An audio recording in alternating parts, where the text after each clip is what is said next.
Hey guys, welcome back to the channel. This is story about what if Naruto imprisoned by his family part 1. Before I start, please do support for more amazing content and comments for part 2. Do consider to subscribe my channel and share my video to your friends and check out the description as well. Let's start the video.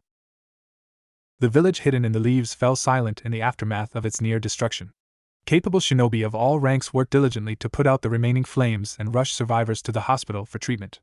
Everyone working in silence, too shaken up to speak about the horror they had just witnessed. Too traumatized to even process what had actually happened. The Kyuubi, the strongest of the 9 Biju. The beast had appeared so suddenly. There was no time to prepare an adequate defense against such a threat. The monster tore through the village with ease. The shinobi did their best to save as many lives as possible, but their task seemed pointless as the Kyuubi killed faster than they could save. The massacre was only stopped when Minato Namikaze, the 4th Hokage, used his famed Hiraishin to teleport himself and the beast outside of the village. It was there that he and his wife, Kushin and Namikaze, were able to subdue the monster long enough for them to come to the decision of sealing the beast into their newborn children Mito and Menma. They both settled their resolve and were fully intent on giving their lives with the remaining chakra they had left to seal the monster away, but after a heartfelt speech from Minato's predecessor Hiruzen Sarutobi, they allowed him to perform the jutsu, giving his own life in return. They prayed he found his peace in the afterlife. Now, hours later, Minato waited outside of his wife's hospital room with his daughter in his hands. Looking down at the bundle, he grinned sadly at the red tufts of hair on her small head, imagining what she would look like in the future. Much like his wife, he presumed. Little Mito, he whispered gently. To his right, Tsunade Senju's apprentice, Shizen, cradled the other bundle. The child within sporting tufts of blonde as bright as his own. Each of them marred with 3 whisker-like marks on their cheeks, much like his first child, his 4-year-old son Naruto, whom was currently on his way from one of the civilian shelters. He was broken from his thoughts when the door creaked open. Tsunade walked out with an unreadable expression. Minato stood to his feet, fearing the worst. He pulled Mito closer to his chest as if to shield her from the news until he himself knew it first. "Tsunade-sama," he said urgently. Is she alright?" Calming him down, she took Mito from his arms. "Yes, she's fine. She'll need a few more days to recover than a normal pregnancy, of course, but she is fine." Immediately, Minato smiled and squeezed her shoulder gently as he passed, offering a quick thank you before rushing into his wife's room. Kushina was awake and staring at the ceiling. When she saw Minato, she nearly jumped up, inciting a squeak of pain in place of her planned stream of questions. Minato quickly rushed to her side, gently pushing her back down to her back whilst whispering everything's fine over and over to calm her worries. Ignoring her pain, she called out hollowly, "My baby's asking for her children." Tsunade and Shizen strolled in, rocking the 2 bundles all the way to their mother's bedside. They each placed the 2 into her waiting arms as she somehow had the strength to carry them both. Minato stood to her side, smiling at his children along with his wife. Tsunade and Shizen both smiled at the scene playing out before them, a picture-perfect family. Walking through the halls of the hospital, the 4-year-old Naruto clutched his stuffed bear to his chest. The ANBU behind him had a hand on his back, gently guiding him to his mother and father. He was quite worried as the last time he was in this place, his father's former student Obito Uchiha died. That's all he really knew about hospitals: people die inside. So if his mom and dad were here, then that meant someone was dead. His small sandals tapped loudly against the floor, directly opposing the hollow silence around. He couldn't even hear the ANBU behind him. On the way, they stopped abruptly, hearing the sound of laughter in the room to the right. "This way, young Namikaze," the ANBU directed, opening the door. Naruto looked up at him before walking in. He saw the room was filled to the brim with people he knew. There was Kakashi and Jiraiya leaning on the windowsill, Tsunade and Shizen standing at the foot of the bed, and his mother and father at the head of the bed cradling 2 bundles. He walked in but wasn't noticed. Not until the ANBU shut the door. "Naruto," Kushina said weakly, trying her hardest to sit up a little more. Naruto walked over to her bedside, allowing his father to pick him up. Adjusting his grip on his son, Minato leaned him over the bed a little more. "Meet your new baby siblings." Naruto looked down at the 2 babies that shared his whisker marks in wonder. His hands rested timidly at his sides, not wanting to hurt them. He looked at their hair colors in wonder, specifically Mito's. "She looks just like Yuka-san," he said, inciting a round of laughter and ahs from the room. He looked around, wondering what he did, until Kushina brought his attention back. "That's right, she does." She smiled up at her oldest with tears brimming the bottom of her eyelids. "That's Mito." His gaze then shifted over to his little brother. "And he looks like," he paused in thought. "You," said Minato, filling in the word for his son, who looked him in the eye. "He looks just like you." Naruto looked back down at him in amusement, a small smile tugging on the edge of his lips. Yeah, he looks like me, he whispered quieter, amazed by the similarities. Everyone around them looked at the family now in completion, smiles on their faces as they imagined the things they would accomplish in time, saving this moment in their minds for as long as they could. -5 years later. Things were different now. No longer was the family as complete as they had hoped at one point. Not that they noticed. Everything was about Mito and Menma. Every day, no matter what day it was like their birthday. The villagers showered them in love and endearment for their noble sacrifice.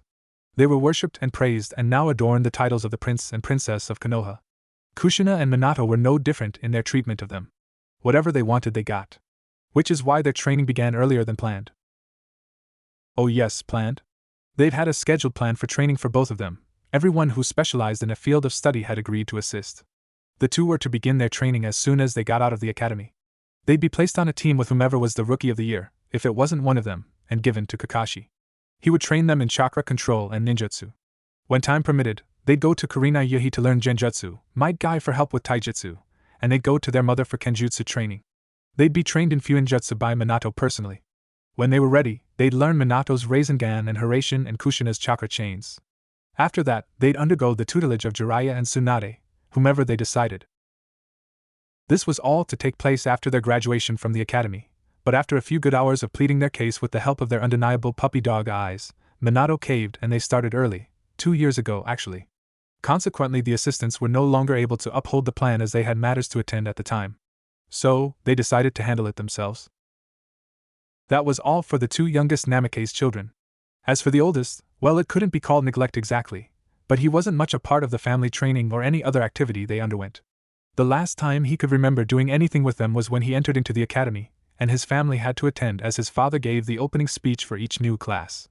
That was the last time he could remember any amount of attention on himself. The last time he had smiled sincerely. That day, it was as if his parents just assumed the academy would eat up most of his time. As if he was no longer in need of their assistance in any matter. He would have been upset had he not found a passion for reading. It was a simple pleasure that brought him peace in times of self-loathing. When he felt like he wasn't good enough to be in the family he was in. Or when he felt it would be better for them if he was no longer around. He'd read a book. Anything with words would interest him. He'd read anything that he could find, fiction, non-fiction, ninja scrolls, bingo books, history books, everything. It was an escape from the material world for him. He's lived 1,000 lives within his young mind, he's loved and hated and understood the meaning of both in various ways. In his readings, he's learned many things. He's learned various jutsu and techniques suitable for his level of understanding. His reading brought him to his own self-made taijutsu which he has not named. After reading a book based on the various clans within Konoha, he found interest in the countless taijutsu customs of two of the greatest, the Uchiha and the Hyuga. The Uchiha style consisted of blocking and countering an enemy's attacks. The Hyuga's famous gentle fist revolved around the use of their Jujutsu the Byakugan to see the tenketsu of their opponents, using chakra to block them. Reading that got him interested in taijutsu altogether. What brought him to his own style was after he read through a medical book that he had, at one point, heard Tsunade call a doctor's Bible. He learned of various pressure points on the human form that could shut a person's body down with a few quick hits. Using that knowledge and the theory of the Uchiha and Hyuga fighting styles, he waited for a chance. Every day after the academy, he'd go to the training grounds and wait for this Uchiha kid to come train with his father, sure sway he believed. Then, he'd go to the Hyuga compound and stand on the building across the street watching, from a distance, the Branch family running through their daily training routines. After trying whatever he saw, he was able to somewhat duplicate both of the styles, sloppily of course, but his taijutsu style was unorthodox and was supposed to look chaotic. Naruto's entry into the academy is what made his younger siblings want to begin their training early. Of course, caving, Minato decided it best he assist in their training personally and took a leave from office, placing his trusted friend and advisor Shikaka Nara in control of all matters not involving foreign threats, while he worked diligently on training his children. He was in charge of everything including matters of the academy, domestic complaints, ninja ranking, and even ANBU missions. Minato had expressed he did not want to be bothered unless one of the other villages randomly sent a message declaring war. True to his claim, the Namake's family essentially entered the seclusion of their own compound. The training schedule was so tight-knit it left absolutely no room for anything. Not even the esteemed Ichiraku's ramen they were all so fond of. The Namake's family wouldn't be seen for a long while. In the academy, a test is given to the first-year students to see who of the bunch is suitable enough for an early promotion. The test is administered 2 weeks after the start of the academy, and the results are sent directly to the Hokage for his decision. The written test covers topics taught in the third year and even a few questions designed to see how they work under pressure. Questions they couldn't possibly begin to understand. Not since Kakashi Hatake has there been a student able to jump to the third year. 2 years ago there were two, Naruto Namikaze and Itachi Uchiha. The two young geniuses were placed in the same third-year class under the watchful eye of the very confused Irika Immuno. Confused as the two 9-year-olds excelled at everything he put in front of them. Halfway through the year, he went to Shikaku requesting they be given the test early. Shikaku at first was surprised but accepted regardless. The two took the test designed to weed out the weak links and passed flawlessly. Shikaku was of course impressed and even thought of congratulating the fourth on such a prodigal son, but could never find the time. He placed the two on a standby support team as he still feared they were too young to do actual missions. They were under the guidance of a former ANBU agent named Kaijo. He trained the two as he had once trained his fellow agents, pushing them to their limits each day as they awaited a mission. After the first week, he witnessed their talent in the arts and requested they become an active assault team instead of support, but Shikaku refused as he was still timid about putting the two on the field so early. They were only 9. Wanting a second opinion, he went to the Namikaze compound in search of Minato. He caught them in the middle of training. It must have been a frustrating evening as Minato seemed quite stressed. Seeing Shikaku, he immediately asked if another nation was attacking. Shikaku said that wasn't the case, which seemed to tick him off more as he angrily barked out tips to his children as they engaged in a taijutsu match. Shikaku was no longer able to get a word out as Minato turned to him, calming down a bit. "Look, whatever it is then, just handle it please. As you can see, this really isn't a good time." Before he could argue, Minato already left his side. Now, with the decision left to him, he decided to trust his gut and keep the team just a support team for the time being. A few days later, a seasoned genin team requested backup while on a C rank mission that apparently turned B due to an attack from a few low-ranking rogue ninja. Figuring it would be an opportunity to test their skills in the field, Shikaku sent Naruto's team. With Kaijo, he figured they'd be able to handle it. When they returned, he was shocked by the report.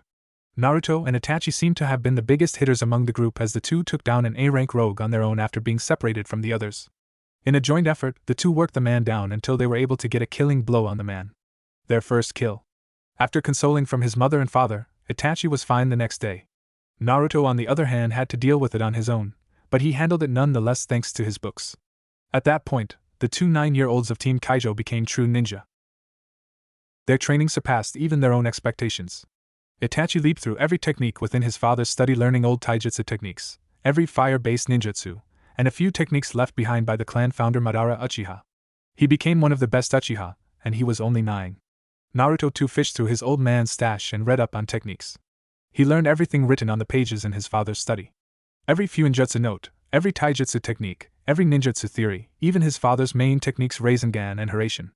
All of those techniques were now within his back pocket. After 2 more successful support missions and a heap of backing from the other senseis, Team Kaijo became a full-fledged assault team.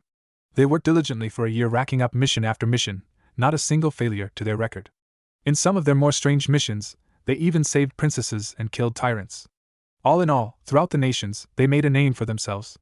Word was passed around the Uchiha clan of Itachi's success within a year, and he was praised throughout the village. Naruto, however, flew under the radar. No one really praised him inside the village. There were a few minor villages that held him in high regards though, so he didn't mind. From the way Itachi despised it, he figured he wouldn't enjoy it much anyways. Now, 10 years old, Naruto had decided to move out of his parents' home as he felt bad he was taking up space and using their utilities without helping pay. He had found a small apartment in the crummy side of Konoha that he could afford, but figured he wouldn't be there often anyways. He and Itachi became the best of friends over the years. They did everything together. Naruto would even help him train Sasuke every now and then. They both excelled because of the other. Neither of them were willing to be outdone by the other, so they pushed harder and harder, trying to gain the upper hand. A healthy rivalry built on friendship. They fought constantly whenever they had the chance, always testing the other's skill to gauge their own progress. Their greatest match was later on that year during the Chunin exams held in Kumo. They faced each other in the final round and fought each other to a standstill. The battle was the most magnificent spectacle the non-shinobi viewers had ever seen. The battle of the Uchiha prodigy and the son of the Yellow Flash was a sight to see. They held nothing back and attacked each other with the intent to kill, as they knew the other expected nothing less. It was there which Naruto brought to light his father's technique, Hiraishin, for the first time, as well as a technique of his own creation. The perfect clone, as he called it. It was a clone that, with the help of fuinjutsu, was actually brought to life. While in a tough spot, he used the technique away from Itachi's view and sent the clone out to fight in his stead as he thought up a strategy. The only issue with the technique is that, much like water clones, it only holds a portion of the original's ability. It is also aware it's a clone, so it has no adrenaline when in danger. Itachi had no idea as it even fooled his fully matured Sharingan. So, he continued to fight with the same intensity he had been and unleashed a technique he intended to use as a distraction. Although a powerful attack with the main purpose of killing, he was sure Naruto would find his way out, but to his horror, he did not.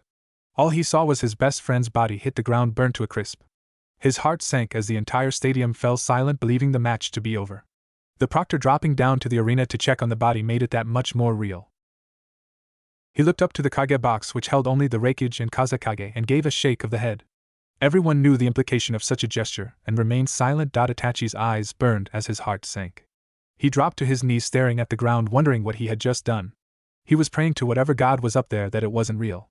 His mind didn't register how much clearer the world seemed to him, or the fact that his eyes were still burning. He just couldn't think. He was brought back to reality with the popping of a clone. Looking up, he saw the proctor looking down at the spot Naruto's body had been in wonder. Itachi felt the ground beneath him rumble. He jumped back, narrowly avoiding the hands that popped out, trying to clamp down on his ankles. The proctor jumped back up, seeing the match was not yet over. The crowd went wild, seeing the Namikaze was still alive.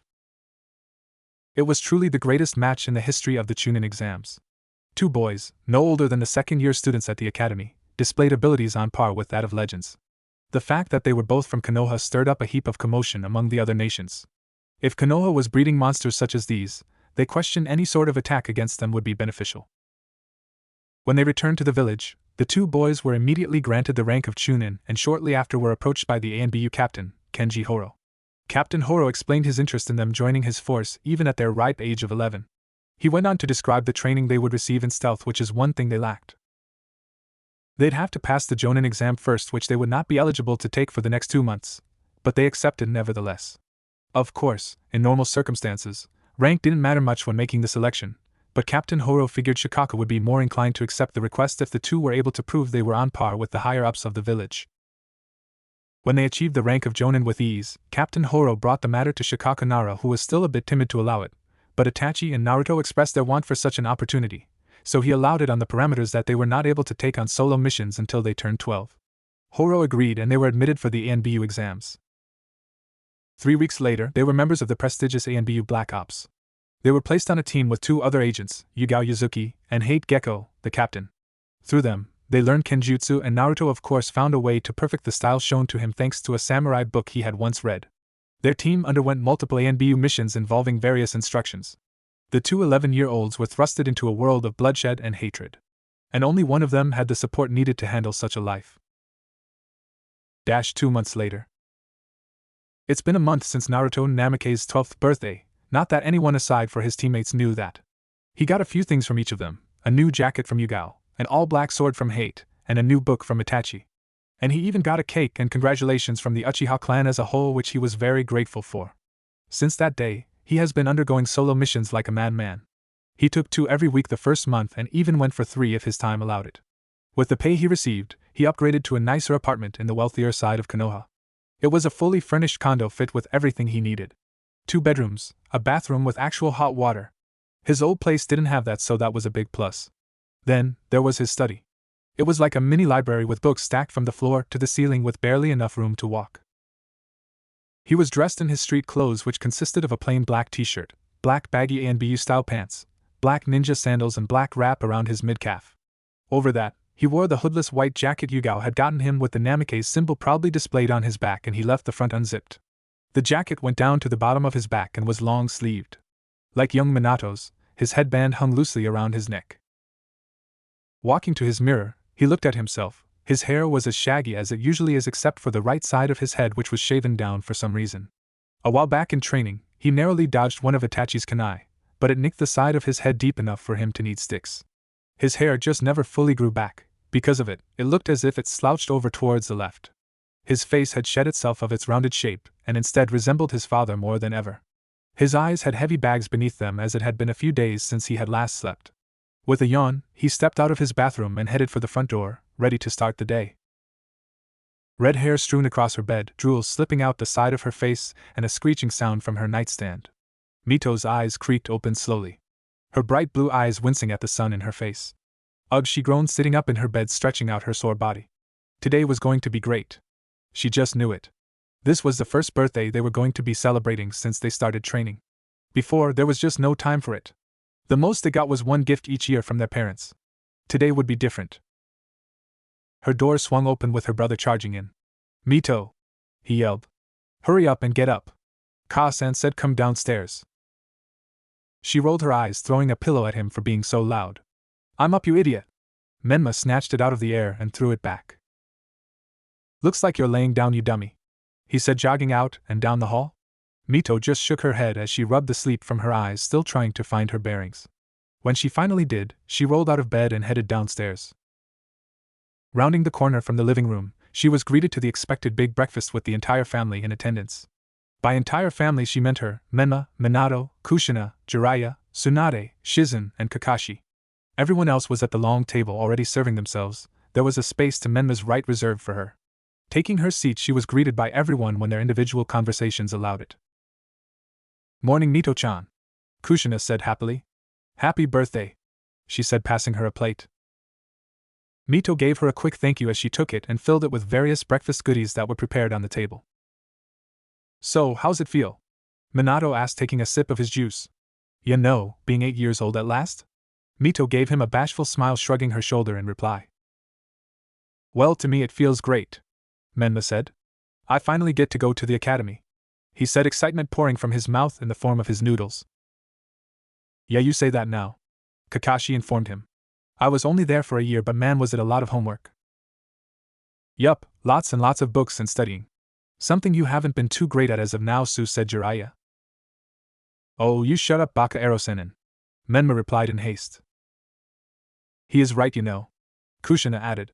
"Ninja studies probably should have been added to the list when planning. There's still another year.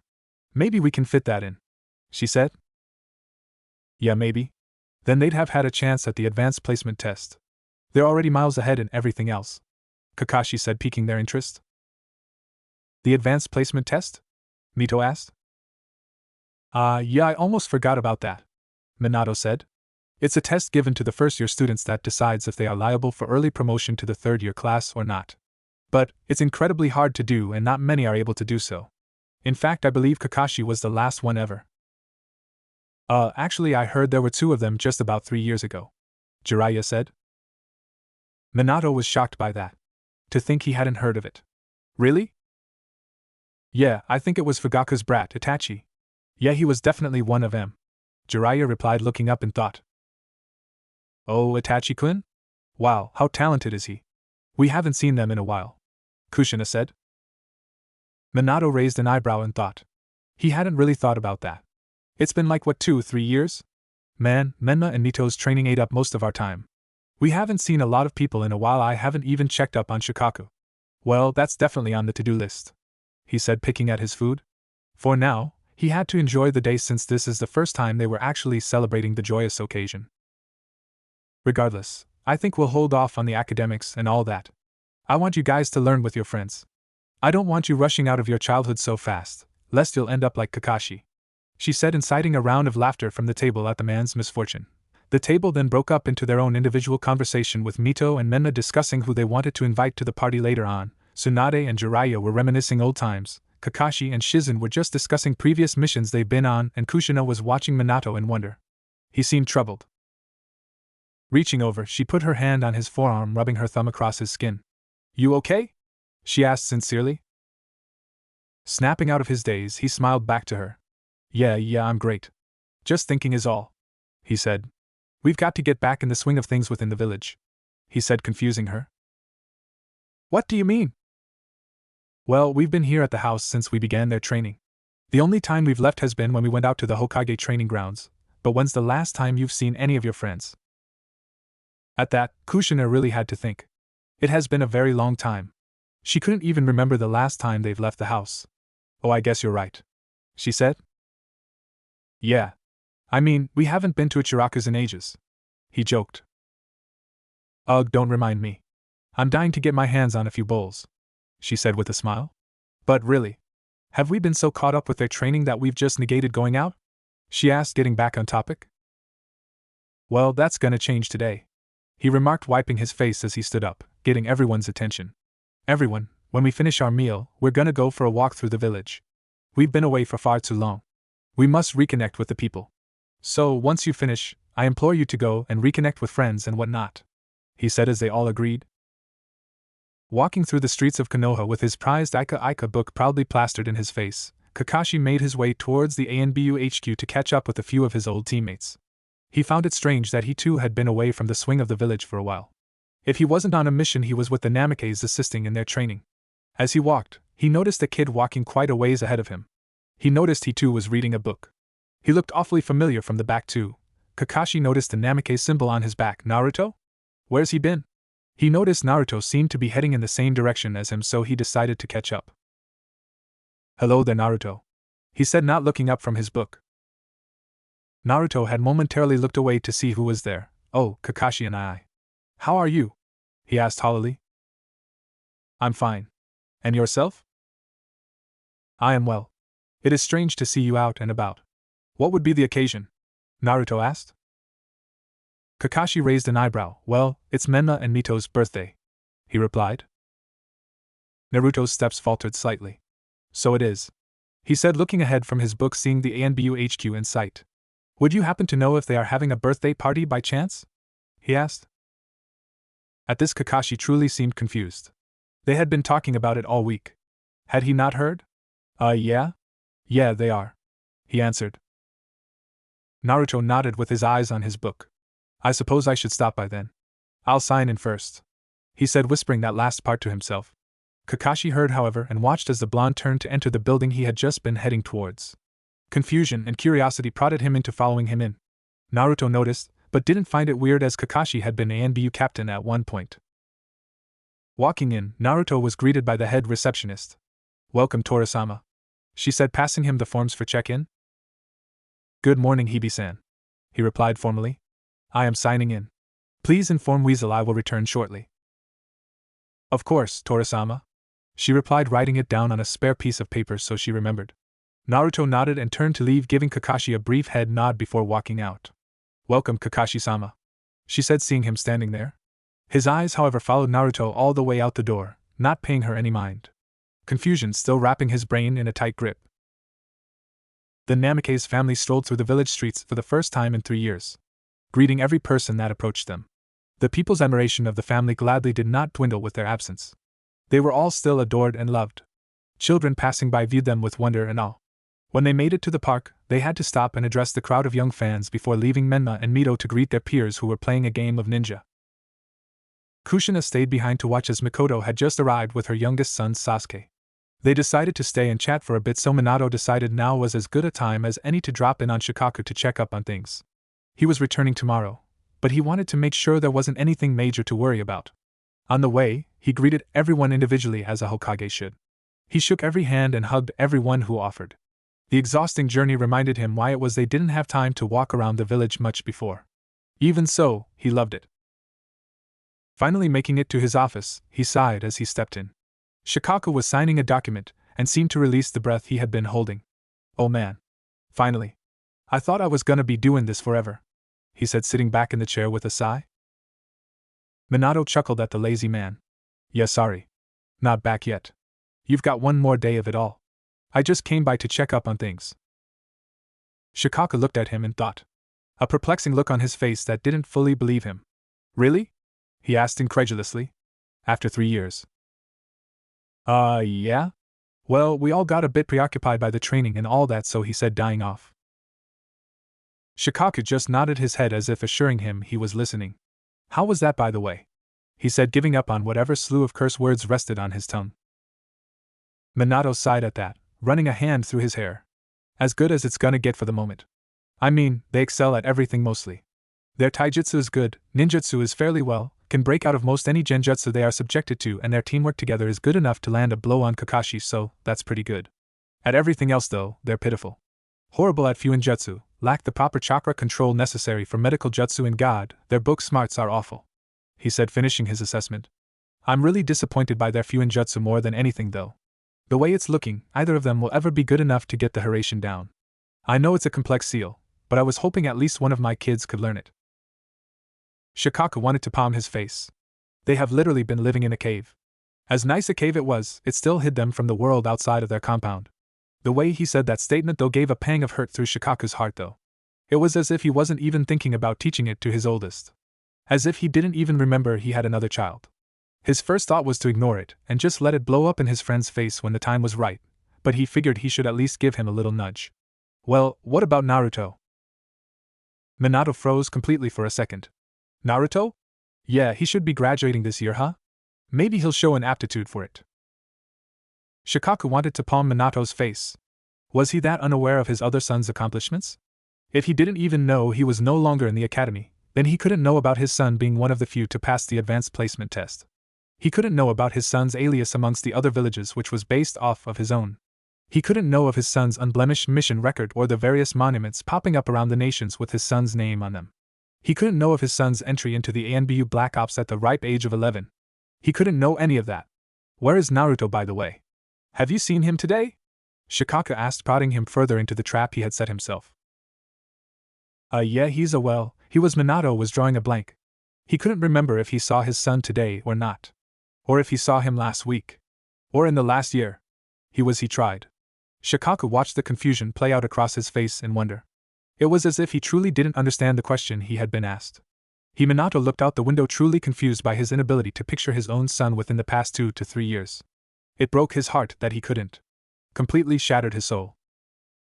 Sitting on the park bench, Kushina and Mikoto laughed as Kushina was telling stories of the events that happened during their 3-year training period. They watched the kids playing a strange game they had never seen before involving cardboard ninja tools and a flag. It was apparent to Mikoto that Menma and Mito were well trained by the advanced tactics they were using, but she was filled with pride as she watched Sasuke, on the opposing team, holding his own. Kushina noticed as well. I see Sasuke has a bit of training as well, huh? She inquired. Ah, well. That's all his brother. Always wanting to imitate him, and what not. She said with a grin, watching him run around and laugh with the others. Kushina smiled and nodded, understanding completely. How is Itachi doing anyways? She asked. I heard he was one of the boys able to pass the advanced placement exam, huh? Mikoto looked at her in confusion as she said it, as if she didn't know already. I mean, with her son being the other, she'd figure she'd know. Why, yes he did, she replied, brushing it off for the moment. What is he a chunin now? She continued, further confusing her friend. He's ANBU, she said, now truly looking at the woman as if she were an enemy in disguise. Kushina didn't notice the gaze as her eyes were still on the children. Umbu? Wow, that's amazing, she said lowly. Mikoto kept her gaze on Kushina, wondering what it was that seemed so wrong. It was like she had no idea her own son was the other boy whom rose through the ranks alongside Itachi. They're only 12 years old, and they are already ANBU agents. Surely Naruto would have told her. Through their conversations, Mikoto knew they weren't exactly close, but still. When Itachi returned home with the news of his acceptance into ANBU, Fugaku and she threw a party for him. The entire clan was in attendance to witness the great feat, yet it didn't seem as if Naruto had told her anything. Deciding to test her theory, she adjusted her positioning on the seat so that she was looking more towards Kushina than the kids in the playground. Hey Kushi? She called out. Kushina tore her smiling gaze away from the children at play and looked to her friend, who seemed to have something to say. I was wondering. How is Naruto doing? For a second, a look of confusion crossed her face hearing the name. Then a mix of many more. Walking down the street in thought, Naruto searched for his family. He had gone to the compound after signing in, but they were nowhere to be found. He searched for a bit until he decided to head back to HQ. On the way, he ran into Itachi, which the two boys then decided to continue the search as they now had a better chance. So, now that they are 8, I assume they will be entering the academy along with Sasuke and the other clan children next year? Itachi asked as he walked along the path with his best friend, who still had his nose buried into his new book. Yeah. I suppose so. Naruto replied casually. Is there a reason they ended their training a year before they head for the academy? He asked. Naruto brought the book down in thought. I believe they said so they have a little time to be kids again before shinobi duties become a reality. Nodding in understanding, he continued. Since their training is over, that would mean Hokage-sama will be retaking office sometime soon. He said, receiving nothing more than emigum from the blonde. Does he know of your rank? At this he pulled the book down away from his face. I am not sure, I would assume not, as they have not left the compound in such a long time. He replied. What about Kakashi-san? He has taken missions outside of the village a few times since our foreign exploits. He possibly could have told him, Itachi suggested. Naruto nodded. Indeed. However, he seemed surprised when I signed in today. I am sure he was unaware of my status within in the ANBU Black Ops, he said. Itachi nodded again. What of Jiraiya-sama? I'm sure his spy networks have been buzzing with your name. Possibly. However, I do believe I overheard Shikaku-sama explaining in frustration to someone that having both Jiraiya-sama and Tsunade-sama on leave as well was in a way crippling Konoha's defense. He said, still reading. If that is to mean he has not been out of the village, receiving the information from his contacts would have been relatively impossible, as Konoha accepts no foreign carrier birds unless marked by the other Kage themselves. He explained. So, Hokage-sama has no idea his neglected son is an actual prodigy? He asked in a joking manner. Naruto snickered. I'm not a prodigy. And I was not neglected. My parents took the steps necessary to ensure that my younger siblings were well taken care of. If I had to be set to the side for the time being, then so be it. He explained. Itachi sported a small grin. You are humble. That is good. But if you were not neglected, then who taught you everything you know? He asked. Naruto thought about it for only a second. Everyone has, he said, looking at the ravenet. Through the books they have written or left about, I have learned everything I've needed to know to become an adequate ninja on the battlefield. From Jiraiya's book The Tale of a Gutsy Ninja, I've learned to remain true to myself and to the people I love. From my father's notes, I have learned Fuinjutsu to a high enough degree that I am able to perform his signature jutsu, the Hiraishin. Itachi stared ahead in complete amazement at the love his friend held for those around him even when they didn't deserve it. And it is thanks to my mother's spare key that I had access to the Namikaze library. She gave it to me on my 6th birthday. I've learned to always look underneath the underneath from watching Kakashi and I spar with Mike Gai-san. I've learned a decent level of medical jutsu from the book Tsunade left at my house, and I've learned of the Uzumaki clan and some of their sealing techniques because of the books brought from my mother's homeland. He finished with a soft smile as he stared ahead. Everyone in my life has done more than I could have asked for, he said. If I must endure a few years of lonesomeness, then I will do so while carrying my family name with pride. Itachi looked at the blonde teen with a shake of his head. There is no man more noble than you, Naruto. Nobility is a trait we all share. As human beings, compassion shapes our existence. Sadly, so does malice.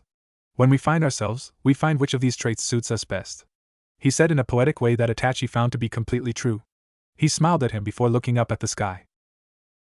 Are you still looking? Itachi asked. The sounds of the street and the nearby park seemed much more noticeable as he found himself in a moment of profound amusement with the world around him. Are you? He asked him, looking away from his book. Itachi smiled a bit, perking his lips to give a reply until they tightened when they both felt a buildup of chakra. As the Inbyu of Konoha, they were obligated to handle any disturbance within their path involving ninja. They shunshined to the disturbance, cutting off both of the attacks before they collided.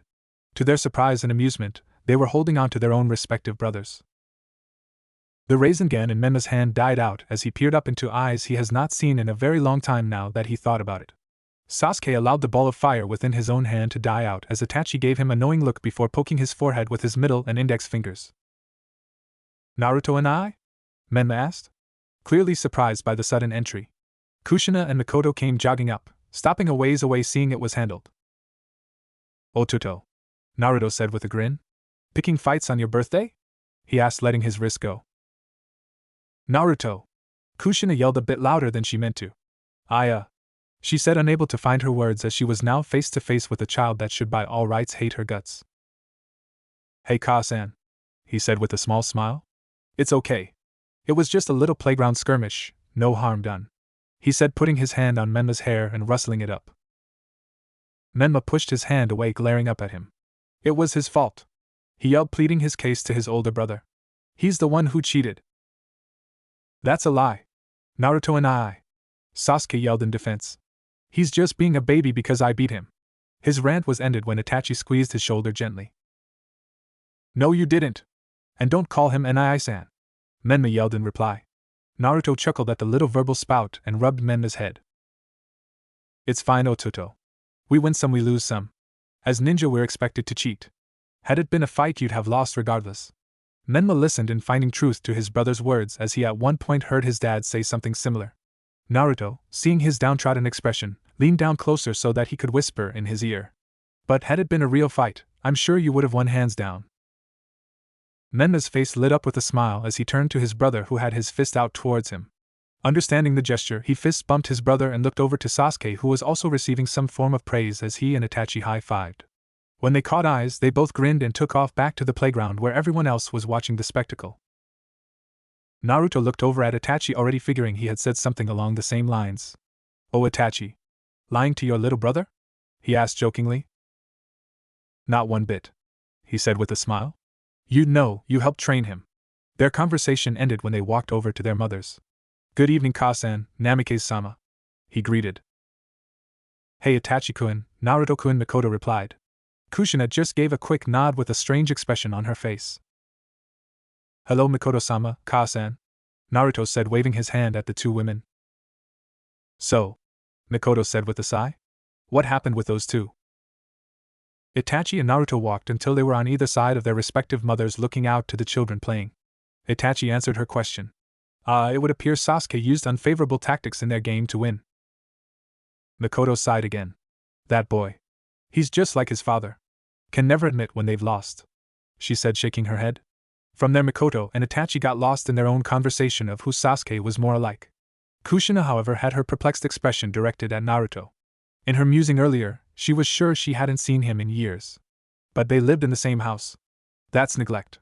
Hell, that's borderline child abuse. Yet, he seems as if nothing has ever happened. Like he's been there forever. She watched him as he pulled out a little black book and began reading. Examining him further, she saw the headband around his neck. But he doesn't graduate for another week, right? Her mind then traveled back to the way he was able to stop Menma's attack. It would take a skilled ninja to do something like that. "Well," Mikoto said after a fit of laughing, breaking Kushina from her thoughts. "We better head home. I've got to get Sasuke ready for the festival," she said, bidding Naruto and Kushina a farewell. "You coming, Itachi-kun?" she asked as she walked towards the children to get Sasuke. Itachi nodded before turning to Naruto. "I already spoke with Yugao-san. She says we are to stay on call," he said as Naruto nodded. With that, he nodded back and followed his mother and little brother away from the park and back to the Uchiha compound, leaving only Naruto and Kushina sitting on the bench. Now alone, Naruto decided to address the elephant in the room, or in the park. "Kasan?"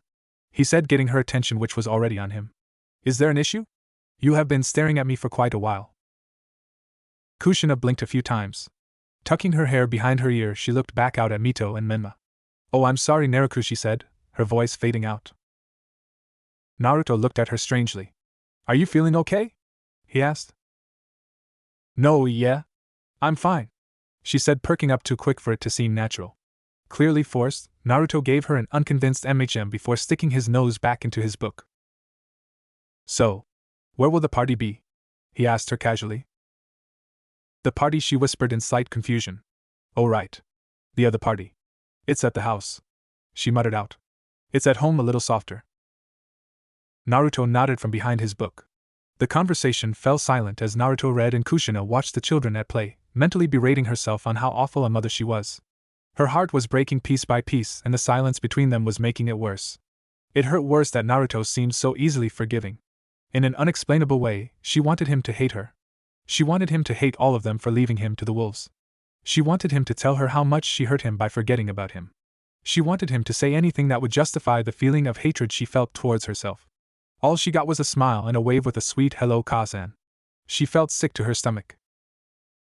"Kasan? Do you enjoy reading?" Naruto asked suddenly, breaking the thick silence between them. Kushina, caught off guard at first, processed the question. Reading?" she asked as he nodded. "No, I can't really say I do. Your father is the reader," she said, a bit disappointed she didn't have that in common with him. Naruto nodded. I figured as much." Kushina saddened a bit more at that. Was he calling her dumb? "You always seemed like the type to see the beautiful world yourself instead of reading it in a book written through someone else's eyes." She looked over at him in confusion. Was he complimenting her? Really? "I guess Toussaint put the books down when he met you, huh?" he asked with a smile as he looked at her. Her confused visage remained the same. "I read in a book written by Kiori Kotari, a poet of Rice Country, which said, 'Through my books I experienced life in all aspects. They are my eyes for the sights I can't see and my ears for the songs I can't hear. But one day, I will meet someone who, in a strange way, will share their sight and ear with me. So that I may, one day, put my books down and enjoy life through my own eyes. Kushina dazed off and thought of the mesmerizing words. She had never heard anything so beautiful. It made her reminisce, briefly, the many adventures she and Minato ventured on. The amazing sights they witnessed as they traveled the shinobi world. Naruto made it seem like people like herself who didn't like to read were somehow special. As if they were so brilliant, they didn't have to understand what they were looking at to appreciate its magnificence. She smiled and realized she still had yet to answer his question. Yeah, I guess he did. She finally responded. Naruto smiled as he looked out towards his little sister who was playing tag with her own group of friends, mainly consisting of the clan heiresses of the Hyuga and Yamanaka clans as well as a young girl with pink hair. Mito is a lot like you, huh? He asked in wonder, drawing her attention to the little redhead. I hope she stays that way, he whispered gently. Kushina smiled, allowing a tear to fall from her left eye, away from Naruto's view. She couldn't take much more of this if she was honest. It was tearing her heart apart bit by bit. Wiping the stray tear, she allowed the thick silence to settle back in. The minutes rolled by and the only sounds present to her were the normal sounds of children at play, distant chatter, and Naruto occasionally flipping pages. Ka-san? He said, standing to his feet, getting her attention. She gave a in reply. Would you like some lunch? He asked suddenly. Looking up, Kushina was surprised to see it was already a bit past noon. She didn't realize how long they had been out there. Apparently it was more than a few hours. Oh.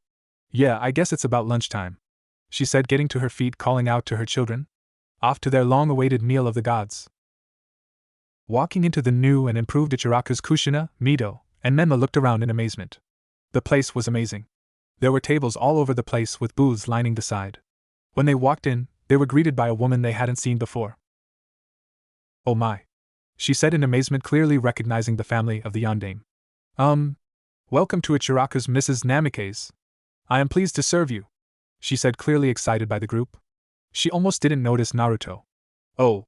Hey Naruto, she called out again. Naruto smiled at her and waved. Hello Hikari-chan. Please follow me. I'll take you to your booth, she said, grabbing a stack of menus.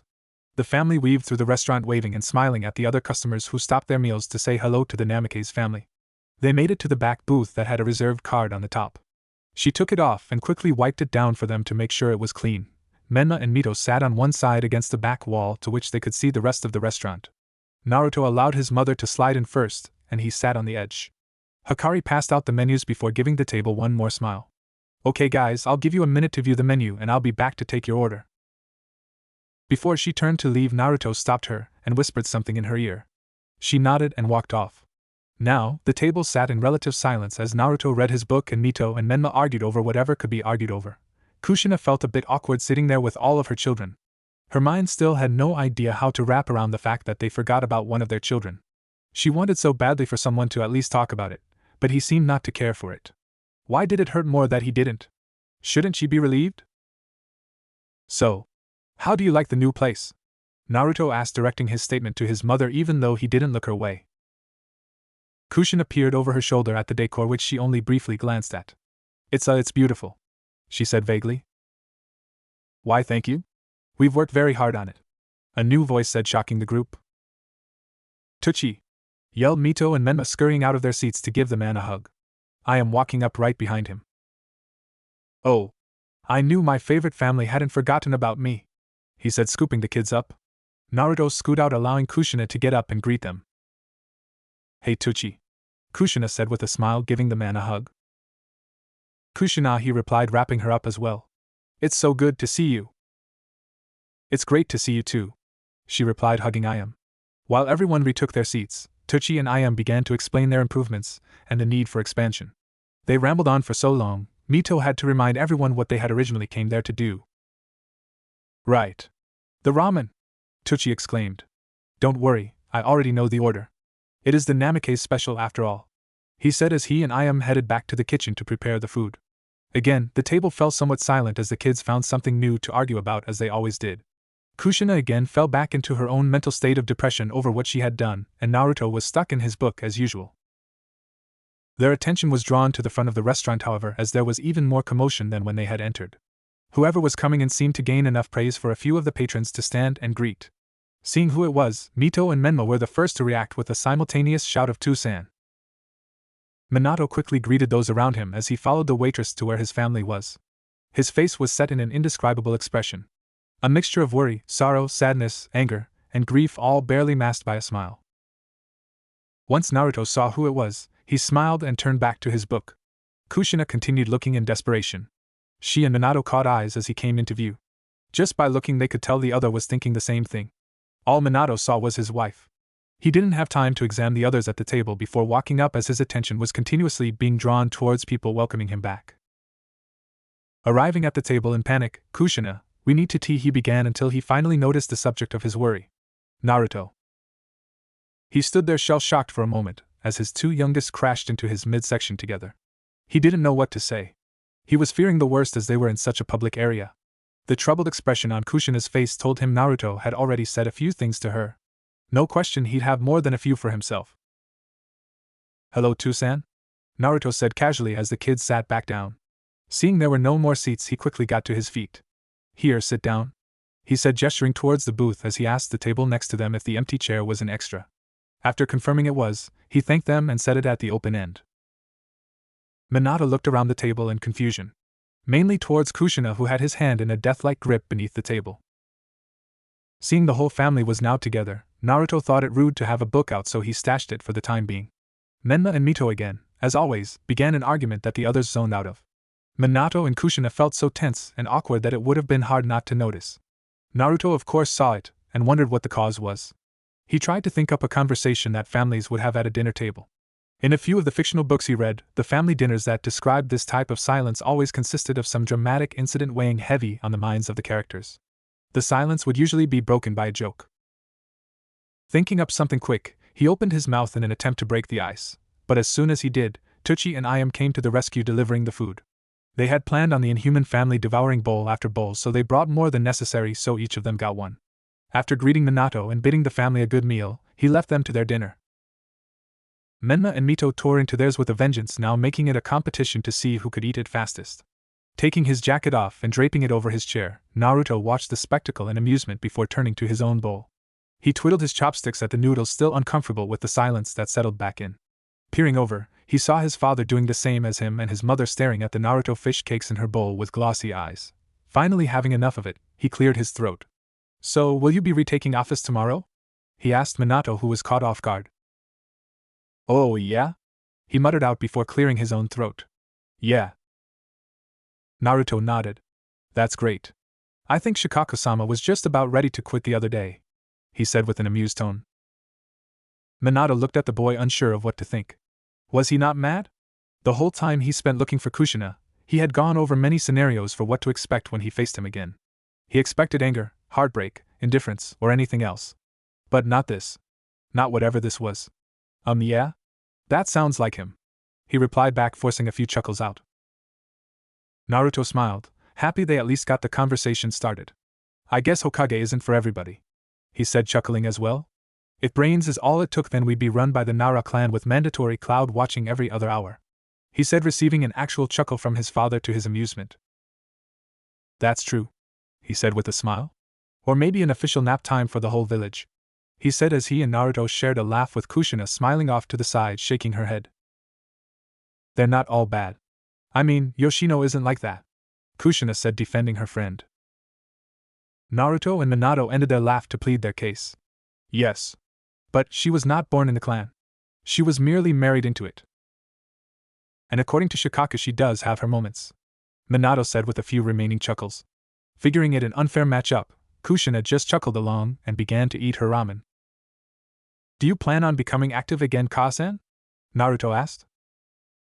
Kushina slurped the noodles hanging from her mouth so that she could answer. "No. I think I'm just going to keep training Mito and Menma until they have gotten out of the academy. After that, I may consider it," she replied. "Ah," Naruto said. "That is a sound plan. Will you be their Jonin-sensei?" he asked. "Well, I'm not sure. I think your father wanted Kakashi to be their sensei," she said, looking his way. Minato slurped the noodles in his mouth as well. "Ah, that is the plan," he said, still chewing. "I mean, if he still wants it, of course." "Kakashi and I sounds like a swell idea," Naruto said. Before the conversation could continue, a very unexpected statement left the mouth of someone none of them expected. "I thought you were dead." The table stopped everything and peered over at Mito in shock. Her eyes glued on Naruto. Mito! Kushina exclaimed. Why would you say that? She demanded. Mito looked back at her mother in confusion as she didn't understand why she was in trouble. What? We haven't seen him in years, she said, pointing out the concern Minato and Kushina had been dreading. Mito, that's Minato said, trying to explain, choking on his own words. He looked to Kushina for assistance, but she didn't seem to have anything to say either. In an attempt to get something out, he muttered, we haven't seen a lot of people in years.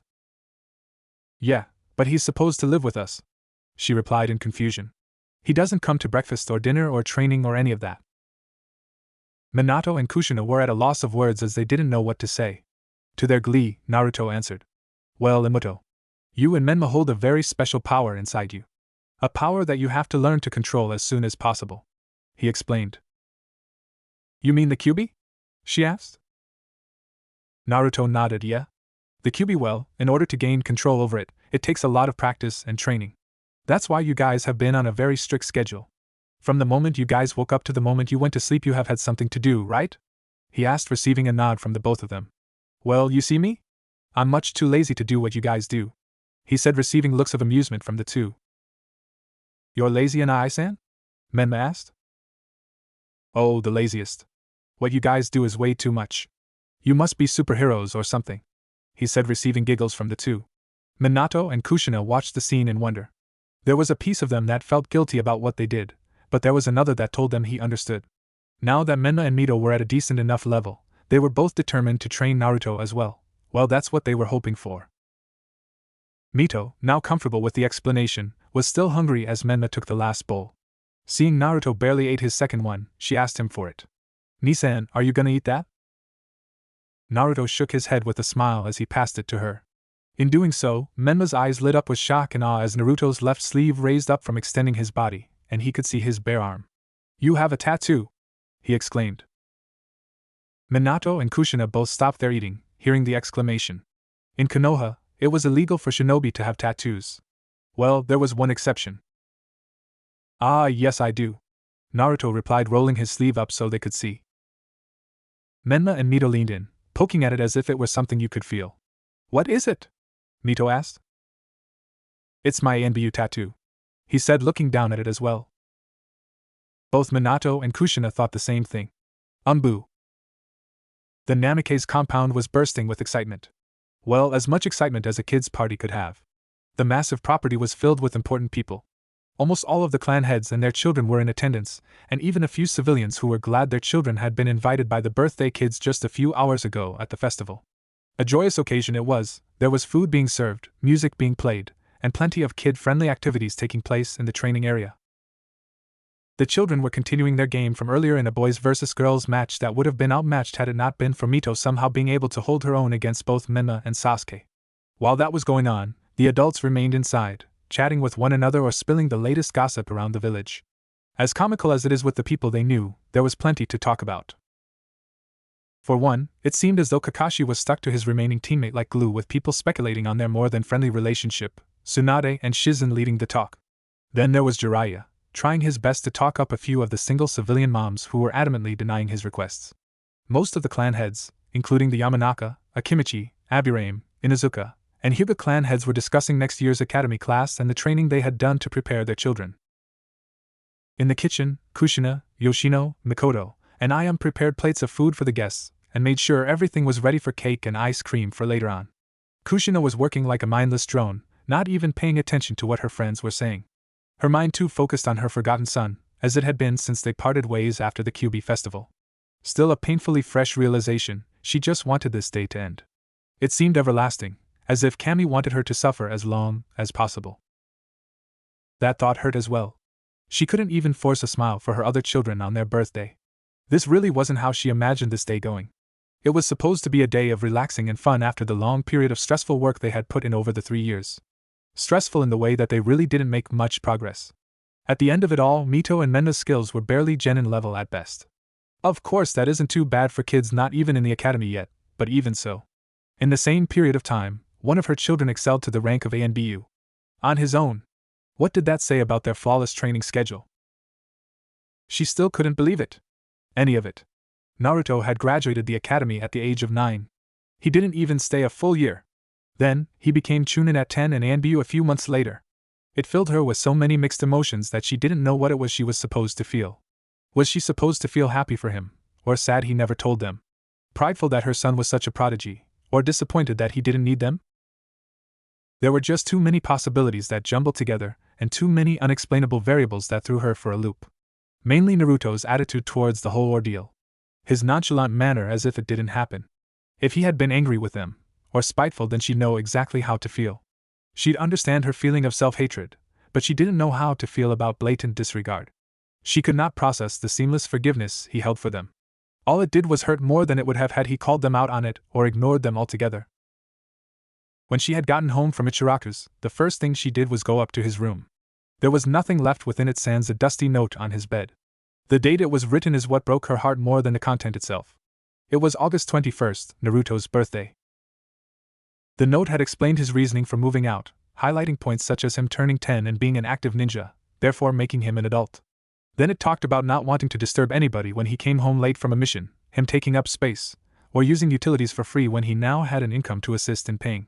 Confusing her as he said, I read in a book that in a well-functioning household, all occupants should pay a portion of the bills as is proper etiquette. It didn't make sense to her that he wouldn't bring the matter up with them before making such a brash decision. Regardless, that day, 2 years ago, he moved out. And they were just finding out now. What did that say for her mothering skills? She could try and tell herself the schedule was too filling or that he had always been quiet, but she knew it was all bullshit. Just sad attempts to convince herself that she was still salvageable as a caring mother. How could she fault herself on something everyone would do right? God, she hated this day so much. The day they had all been waiting for all week long. It was a hellish experience that slowed down second by second every time her heart beat. They hadn't spoken yet, but she knew Minato was feeling the same way. Break. Walking back into the kitchen, Minato grabbed 2 more plates from the counter silently, walking them back out to the guests. A perfectly fake smile plastered expertly on his face as he weaved through the crowded home, searching for someone without a plate. Just as he had been doing all day, he greeted everyone who addressed him first, only giving them quick hellos or chuckles when they threw a joke his way, all for the purpose of masking his agonizing frustration. Naruto and the others parted ways after leaving Ichiraku's as he and Kushina brought Mito and Menma home to get dressed for the festival. After receiving that note from Kushina, a spark lit inside him that wasn't there while at the restaurant. Then, he couldn't even find the words to talk to his son. Now, all he wanted to do was have a conversation with him. To explain things or at the very least get a better feel for how Naruto felt. He couldn't accept that Naruto would just forgive them so easily. There had to be some level of resentment. Maybe just a little, but there just had to be something. In a stroke of good luck for the first time that day, Minato saw Naruto and Itachi walking up the walkway through the window. He decided now was the time. If he put it off any longer he'd go insane. Handing out the final plate, he briskly walked towards the door. Before he made it, it was already opening. Hokage-sama, said Itachi, bowing in respect. Minato scratched the back of his head with a bashful smile. There's no need for that, Itachi. Please come in, he said, stepping aside. Itachi nodded and went further into the house. Spying someone that caught his attention, he bid the two a farewell, leaving Naruto and Minato at the door. Hello, Toussaint, he said, holding up the gifts he had brought for Mito and Menma. Would you happen to know where I can place these? He asked. Minato searched around, not really sure where Kushina had set everything up. No, I can't say I do, he replied. Naruto nodded his head and looked around for someone who might. Nodding to his father with a smile, he began to leave. Now or never, Minato thought. Hey Naruto, he called out, stopping him before he could leave. Naruto looked at him attentively. Could I talk to you for a bit? He asked, nodding his head up towards the top of the stairs. Of course. May I alert Kasen that I am here? He asked, gesturing towards the kitchen. Minato quickly nodded and tucked his hands into his pockets, now feeling a lot more nervous than he felt just a few minutes ago. As Naruto left, Minato headed upstairs, sure he had gotten the hint it was a conversation to be held in private, away from the people. He stood in his and Kushina's bedroom, pacing back and forth, really thinking about what it was he wanted to say to him. He didn't want to bombard him with questions or just blatantly ask him how he felt. He didn't really want to talk him into it either. Naruto is an ANBU operative, so Minato was sure he'd be able to deduce such a tactic. His plan wasn't interrogation, he just wanted to talk to his son. Break. After dropping off his gifts at the table he spotted in the backyard, Naruto greeted his mother, who seemed as awkward as she had at the restaurant. Passing it off as a possible overwhelming of her return, he didn't address it. Now, on his way up the stairs, he tried to guess what it was his father wanted to talk about. Possibly his incredulous growth and how he acquired his jutsu. He was sure he'd get scolded for not being patient, but Itachi and he were in such a competition, he didn't even think about it. He just had to keep finding something to get ahead of him. Every time, however, Itachi came with something newer and better, so Naruto had to keep up. Before he knew it, he was mastering his father's sealing notes. Kami, he prayed this didn't have to do with that. Making it to the top of the stairs, he reminisced how long it had been since he'd been there. Everything was just the same. On the way, he passed by his old bedroom, peering inside. He noticed the note was gone, so maybe they had known of his self-training. Finally arriving, he knocked on the door awaiting his father's approval to enter. Hearing the muffled come in, he stepped in and shut the door. Minato was outside on the balcony, overlooking the children in the backyard. Naruto stepped up and stood next to him. He looked down at the way Menma and Sasuke argued as they both drew their plan of action in the dirt for the rest of the boys to see, debating on which would work better. Those two will become something amazing one day, Naruto said, once again kicking off the conversation. Minato didn't reply. He just continued to stare out at the group of kids, segregated by gender, plotting against the opposing side. There was a question resting on his tongue, but he couldn't ask it. He couldn't even speak. That's a lot how Itachi and our Naruto continued, trying to get the man to say anything. Minato only chuckled so lowly, it almost sounded like he just blew more air out of his nose than usual. After a few more painful seconds of silence, Naruto nudged him. So Toussaint, what was it you wished to speak about? Now, with no way to avoid the conversation that he himself requested, Minato cleared his throat, giving himself another few seconds to think about how to word it. Or at least figure out whatever it was. He tried. Naruto watched as his mouth opened and closed noiselessly as if the words were just not there. I wanted to talk to you about, well, everything, he said, finally spitting it out. Naruto still didn't fully understand. Was he talking about the various jutsu he stole? I apologize. I don't believe I follow you, Naruto replied. Naruto. I want you to understand, I mean to know that your mother and I, the words were just non-existent when he tried to form a sentence. We love you. Naruto looked at him just as confused as he had been the entire time. We always have. Processing his words, Naruto's face went through a mixture of emotions including realization, sadness, panic, and worry. He looked at his father in concern. Toussaint. Minato waited with his breath caught in his chest. Are you and Ka-san getting divorced? Minato stared in shock, with a face that asked, where'd you get that idea from? Naruto fished through his pouch. I read in a book that describes this scenario perfectly. First, you and Ka-san seemed very tense and detached all day, you barely spoke with one another at lunch, and one of the final steps is pulling the children aside separately so that you can explain it. Minato was at a loss for words. It was such a strange assumption to come to. Stepping back, he could see of course the similarities in the situations, but still. For an NBU operative, he had assumed he'd be a little more observant and analytical. So stunned, he still hadn't said a word, so Naruto continued on with facts he once read. Sometimes marriages fail when the partners feel as though they are too confined within their everyday life. He said, pulling out a little white book, flipping a few pages. Possibly the training regimen is to blame. Since it is over, may I suggest a vacation sometime in the near future? There are amazing spas within Spring Country. I read about them when I was. Whoa, Minato cut in, finally zoning back into reality. We are not getting divorced, okay? He stated, calming the boy down. That's not it, son. I just wanted to let you know that in case you didn't know. Still, Naruto was confused.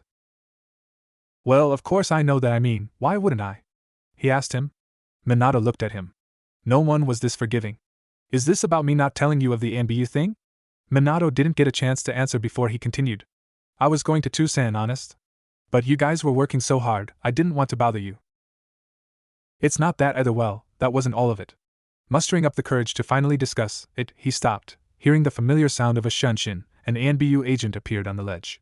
He climbed down and bowed in the presence of the Hokage, but addressed the one he was there to retrieve. Tora-san. A mission has appeared which requires your team's expertise, the man said. Please gather Weasel-san and report to the NBU HQ within 30 minutes. I understand, he said, nodding to the man. Once he shunshined away, Naruto turned to Minato. Well, duty calls and what not, he said, stepping back inside. Some other time, Toussaint. Oh, and let Mito and Menma know I was here. He called out over his shoulder. Damn it, Minato thought. He just missed his chance. Of course, he understood though being in the ANBU himself at one point. When they called, you went, no matter what you had to drop to do so. Next time he got the opportunity, he wasn't wasting it as he had just then. He'd be sure of it. Walking down the street, away from the Namikaze compound, Naruto continued to annoy his friend with false kissing noises, teasing him for his infatuation with a girl within his clan, Izumi Uchiha. Calming down from his previous streak of laughing, he nudged his arm with his elbow, seeing he was upset. Ah, come on, Itachi. I believe your infatuation with Izumi-san is something to be cherished. It is quite beautiful actually, for those in our profession to find such a connection to someone who hasn't yet seen the things we have is fantastic. It shows that, despite the horrors we have experienced, there is still humanity within you. In the life of shinobi, maintaining one's humanity is something frowned upon when at war. But to me, it mattered not. For I was determined to be more than the kunai they told me I was. Yonya-ji, the weapon I was. Naruto said, throwing out a quote from a book that he found suited the situation, while citing the author and book verbally. Itachi snickered. You and these quotes. You've got one for everything, huh? He asked rhetorically as a way of shifting the conversation. Not quite, sometimes they just fit rather well, he said, scratching the back of his head, smiling in embarrassment. Itachi nodded. It would seem as though many of them do. Silence settled in after that while they walked through the streets of the village in the aftermath of the festival. Various pieces of trash from goodies and whatnot lay scattered around the streets. Vendors from out of the village packed up their stuff, ready to head back to wherever they had come. Nearly midnight, there weren't too many people out and about as everyone left standing were adults who packed into the numerous bars around the village for some late-night drinking. As they walked, they were greeted by the few passing Uchiha patrols who nodded in their direction. All the while, Naruto stuck behind the book Itachi gave him and Itachi gone within his own thoughts. Itachi, Naruto said, getting his attention. May I ask you what it is like? Itachi raised an eyebrow, unsure of what he meant. To be in love, he clarified. Itachi grunted as is seemingly customary for his clan. HN, and you'd assume I'd know? Well, of course you would, Naruto said. You are in love with Izumi-san, right? She is just a friend, Itachi replied. Naruto looked at him, confused by his denial. But you show the signs of someone in love, he said, rummaging through his pouch, pulling out a scroll. He unrolled it and unsealed yet another book. Nakami Utsukiya, a marriage counselor of Spring Country, wrote a love novel in which the main character states, I know the signs of a man in love. You can't get all of your information from fictional writing, Itachi butt in, looking at the book he had in his hand. Naruto looked at him, still as confused as before. Why not? It is usually a good source for a different perspective on most topics. Right, Itachi replied. But they are usually opinions of the author, not proven fact. Sometimes that is not always the point, Naruto replied, sending him a smile. If you would read a few of them yourself, you would discover things about Itachi Uchiha that you may find interesting. You believe you are not in love, but I could wager my life you are, Naruto said, looking ahead to the HQ that was now in sight. You seem to be in a rush to meet death, he said, receiving a chuckle from the blonde as they entered the building. Break. Opening his locker to adorn his uniform, Naruto continued the conversation. The thing about books is that a man could live 1,000 lives if he so wished. Living one good life in reality seems much more fulfilling, Itachi contended. To individuals such as yourself, I suppose? For some, hearing what the world means to others is fulfilling as well. Shinobi especially, he debated. How so? Itachi asked, clamping on his forearm guards. Strapping his black sword to his back, Naruto reached up for the top of the locker, pulling down his mask. We are subjected to scenes most people wouldn't even dare write about. On a weekly basis, we view scenes depicting pain, sorrow, hatred, and fear, but not much else. For the lucky few, those things come along with admiration, he said, hinting at Itachi. But for others, a good book can remind you that there is some good in this world. Without an outlet, we'd lose our minds. So, that's why you read them? Itachi asked, placing his weevil mask on. Naruto put his tiger-painted mask on as well. We all need something.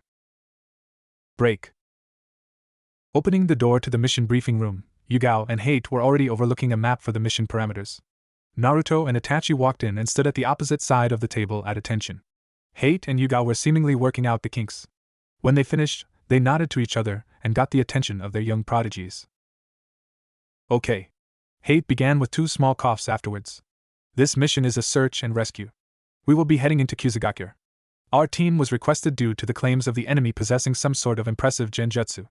Weevil's Sharingan is vital, he explained as the black-haired teen nodded in understanding.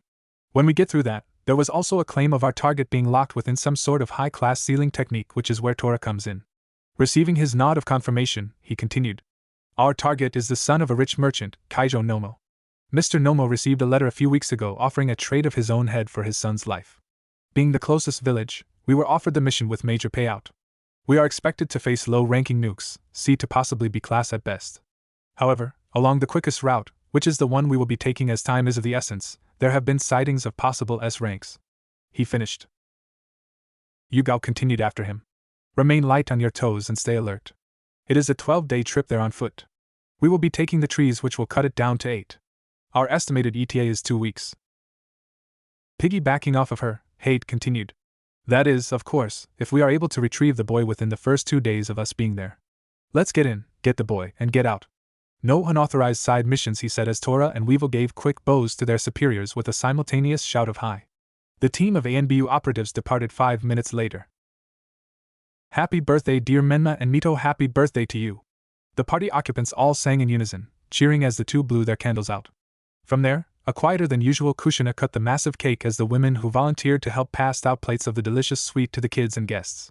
It was midnight, so most of the partygoers had retired to their homes, trusting that whatever gift they got for the 2 would be useful in some way. Kushina's smile had long since faded as she was too tired to even pretend anymore. As Menma and Mito opened gifts, she sat in a chair off to the side, mindlessly staring at something within her line of sight.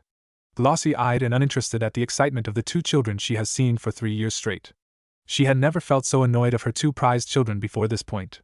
For whatever the reason was, she just wanted them to quit being so joyful. A clear sign of her exhaustion, she held her tongue. Minato was at the end of his rope as well. He leaned against the door frame of the backyard, looking in on Mito and Menma opening present after present while the kids surrounding them stared on in awe. Never before had he felt so mentally and physically drained. Having both fought in and commanded an army in war, that was definitely saying something. Who knew mentally kicking yourself in the ass could drain you so much? After all of the excitement had left the atmosphere and the parents had reached their limit, the party's numbers dwindled bit by bit. Everyone finding it an absolute must to bid the Hokage a good night, which he returned systematically, trying to get them out as fast as he could. Before too long, there were only a few remaining stragglers. Mainly those whose wives stayed behind to assist in the cleaning. A little longer, and it was just the Uchihas. Standing in the doorway, Minato was approached by Fugaku for the first time that night. He was so busy that he didn't have much time to associate with anyone other than his brief conversation with his son. Well, I assume by your recent mannerisms that you've learned of your son's success? He asked him in an annoying tone. Minato was too tired to decide if it were meant to be a simple statement, or an insult hidden within a question, so he went with the former to avoid any conflict. Yeah, he's amazing. Indeed. Fugaku replied. Those 2 will far surpass us in time. He continued, gazing out at the view he could see from the porch. Maybe they already have. Minato chuckled at that. From the things I've heard today, I wouldn't doubt it. He is full of surprises, that son of yours. Minato turned to him. How much do you know of him? He asked suddenly. Fugaku peered at him in questioning. Depends on what you're asking. Well, how strong is he really? What are his abilities and what not? Minato stated more so than asked. Hearing his wife bidding Kushina a good night, Fugaku chuckled at the question. I'd advise going to watch the film of their match within the Chunin exams, he said with a smile. I warn you now. It is absolutely spectacular. Minato wanted him to elaborate, but as it had been all day, his luck was against him. Ah, Minato, said Mikoto walking over with Sasuke. Say bye, Sasuke-kun, she said leading him towards the door. Good night, Menmas-san, he said receiving a flick to the ear from his mother. Oh. I mean, Hokage-sama, he corrected. Mikoto shook her head as he jogged out the door. That boy, she said lowly. What are you 2 talking about? Just man things, Fugaku said a little too hastily. Before he realized his slip of the tongue, he could feel a chilly presence behind him accented with enough killer intent to make Minato gulp. Turning around, he looked into the playful eyes of his wife. Oh, and what would these so-called man things entail? She asked sweetly. Fugaku gulped as well, looking over to Minato, who avoided his eye contact at all costs. He began, but quickly ended whatever he was about to say as it wasn't wise for his health. Are you okay, dear? She asked, still as sweetly as before. Maybe I should get you home. She finished, pushing him out the door gently. Good night, Minato, she said, smiling at him as well. Minato watched them go as they linked arms. Fugaku turned back to him with a face he's seen on many men either leaving or headed to war. He'd spare a brief prayer for the man that night. But he was glad everyone was finally gone. Break. Walking into the kitchen, he saw Kushina doing the dishes. He stepped up beside her and began to help her. I got it, she said with a flat tone that held an underlining of annoyance. It's fine. I can help, he said, pulling out a fresh rag for drying. Kushina let the dishes in her hands drop down, clattering against the metal sink, startling Minato. She looked up to the ceiling in frustration, shutting her eyes and taking a breath to steady herself. Minato? She whispered lowly. I said. I got it. He put the rag and plate down and placed his hands along the edge of the counter to support his weight. His eyes were firmly set on the sink handle that seemed so interesting for some reason. He was thinking of something to say in this situation. No words were coming to mind, but he really wasn't interested in going to bed with an angry Kushina. He had to think of something that could possibly calm her down. She went back to washing the dishes, simply reaching across the man when she had to. Minato looked at her and thought. Maybe reassurance? He doesn't hate us. And that makes it better? She asked immediately, as if she had been prepared for that question for a while. No, but maybe it means we have a chance to make it right? He said hopefully. Kushina didn't seem convinced. Make it right? She asked, once again dropping the dishes down. Make it right, she bellowed louder. What the hell do you mean make it she yelled, dying off, hearing Mito and Menma walk in. She quickly tightened her lips shut and began aggressively scrubbing at a plate that had been cleaned for a while now. Minato heard the two come in as well, but his eyes were still on the side of Kushina's face, mentally pleading with her to talk to him so that they could work through it. Mito and Menma looked at the two in worry, as they had never really seen them fight before. Neither brave enough to say anything, they just watched as Minato turned around and sighed. Come on, you two, it's time for bed. They stood rooted to their spots until he walked over to them, ushering them out of the room. Kushina was left there with her face in her hands and tears falling freely. This life was not going as she had planned out just 12 hours ago. Nothing was right, but everyone acted as if nothing was wrong. Four masked ANBU ninja of Konohagakure were perched in a tree, overlooking a temple of some sort. There were a number of nuke ninja guarding the perimeter. From their position, they couldn't see any under the rank of B. Some of them were minor A's, but all of them high-class killers that could stand toe-to-toe with at least a Jonin on their own. Among the bunch were two individuals they really had to worry about, Deidara, Iwa's Mad Bomber, and Rajan Kirin, of Kumo. Both S-class killers with amazing abilities that had to be respected. Performing hand signals to speak with each other, Hate commanded Naruto and Itachi to search the back of the temple for any entrance as he and Yugao decided on a plan of action. Their main priority was getting the boy. A stealthy approach was the only way to go about it. They couldn't go with an aggressive tactic as the boy could be killed before they reached him. It would be the issue of finding him more than anything. He had the thought of just sending in Naruto and Itachi, as they were the most well-equipped for the possible obstacles within, but he opted out seeing the type of manpower the captive was willing to hire for just the outward defense. When hiring men, you want the best of the best to be near you or whatever high-value possession you are trying to protect. With two S ranks guarding the door, Hate actually feared what kind of monster they had inside. Break. Landing in a tree high enough to give them a better vantage point, Naruto and Itachi scoped out the back of the temple. From the naked eye, Naruto couldn't see much. Luckily, Itachi could. Using the ANBU hand signals, he conveyed to the blonde that there was a small hole in the wall. There was some sort of powerful genjutsu layered atop of it. With a possible entrance, the two headed back for Yugao and Hate. Break. Hate had gone over the only possible way he saw them doing this successfully, with having Naruto and Itachi going in first to retrieve the boy as they caused a disturbance from outside to pave a way for their escape. Yugao profusely denied the plan's possibility for success, arguing that they may not find a way in. As unlucky timing would have it, they came back with news of finding a way in. She then argued that they may not be capable of taking down whatever opponent was guarding the objective. Not wanting to waste much more time, Hate left the decision up to the two of them. Itachi, in turn, left the decision up to Naruto. Weighing the option, he felt as though he and Itachi could take down anyone they faced. He said they could do it, so Hate and Yugao got into position within the foliage of the front of the temple as Naruto and Itachi snuck around back again. Itachi instructed Naruto to stay right on his heels as he prepared to make the leap for the hole. Naruto, of course, didn't see the hole, but he trusted Itachi's judgment. They had to time it right to avoid detection from the patrolling ninja pacing along the back of the temple. As soon as they could make the jump without alarming them, they did. Landing inside, Itachi and Naruto clung to the ceiling using chakra. They were hidden within the darkness of the corners. Crawling down the halls, Itachi directed them as the entire place was distorted with genjutsu. To Naruto, it seemed as if Itachi was simply crawling through walls. Feeling the paths he thought he saw, he was astounded that it was solid wall. This was a truly impressive genjutsu. As they continued along, he could hear the people talking around them, but he couldn't see them. Of course, it would have been easy for Naruto to just dispel its effects on him, but that would take a huge burst of chakra, and it'd give their position away. So, following Itachi was the best option. They crawled deeper and deeper into the facility, going down stairways and descending corridors. By now they had to be at least 20 feet below ground. They hadn't seen or heard a guard for a few minutes now, so Itachi was questionable as to if they were even going the right way. Regardless, they continued until they made it to the very end. Finally making it, sure enough, their target was there, chained to a wall and covered in various seals and inkling. Naruto signaled to Itachi asking him why they stopped. Itachi told him the direction of the target, and the state he was in. After feeling around for anyone else, they figured they were in the clear for Naruto to dispel it. When he did, he saw the man in his mid-20s strung up on the wall like decoration. Itachi and Naruto dropped to the ground soundlessly.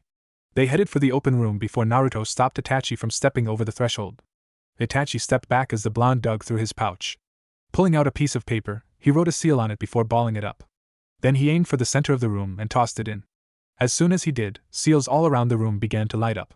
There were all kinds from alarm seals, explosive tags, and even barrier seals that would shoot up as soon as someone stepped in, trapping them inside with the dangerous concoction of deadly paper and ink. Itachi signed, "How long?" Which Naruto replied with, 5 minutes. Itachi nodded and turned the other way to keep watch. Naruto went to work drawing up seal that would effectively disable each of the foreign tags in the order that they should be disabled. First, it had to activate the barrier in case the others failed and actually blew. He had to secure the target, so he drew up another one that would encase him in a separate barrier just in case.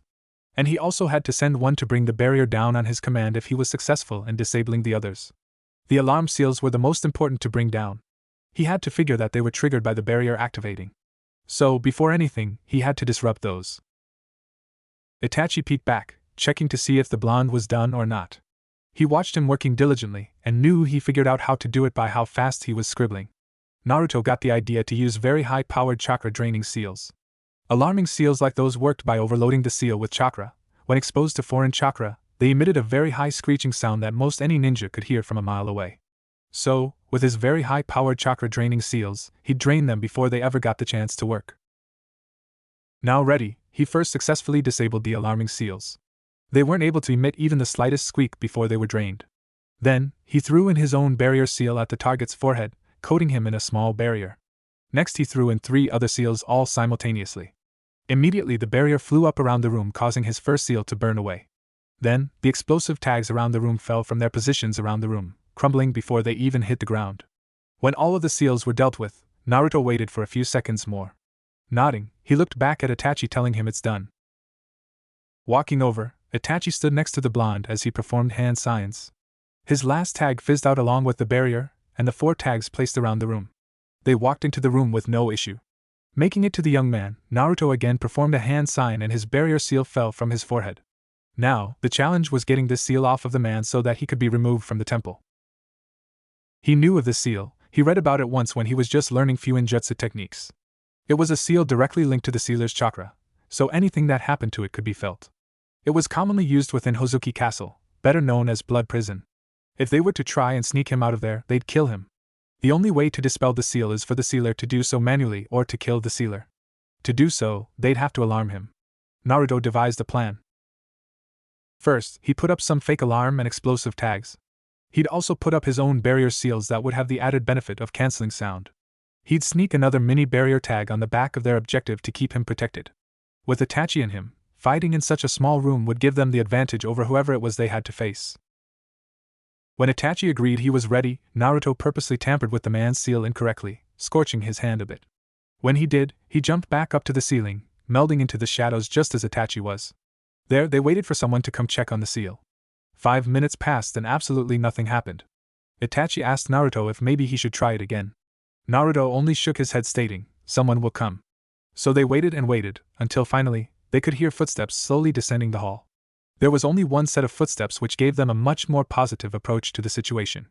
This would be easy. The footsteps got closer and closer. With each step they were filled with more and more dread. They couldn't describe the feeling, it was like an overwhelming feeling of anxiety. Being as experienced as they are, they brushed it off and held their position.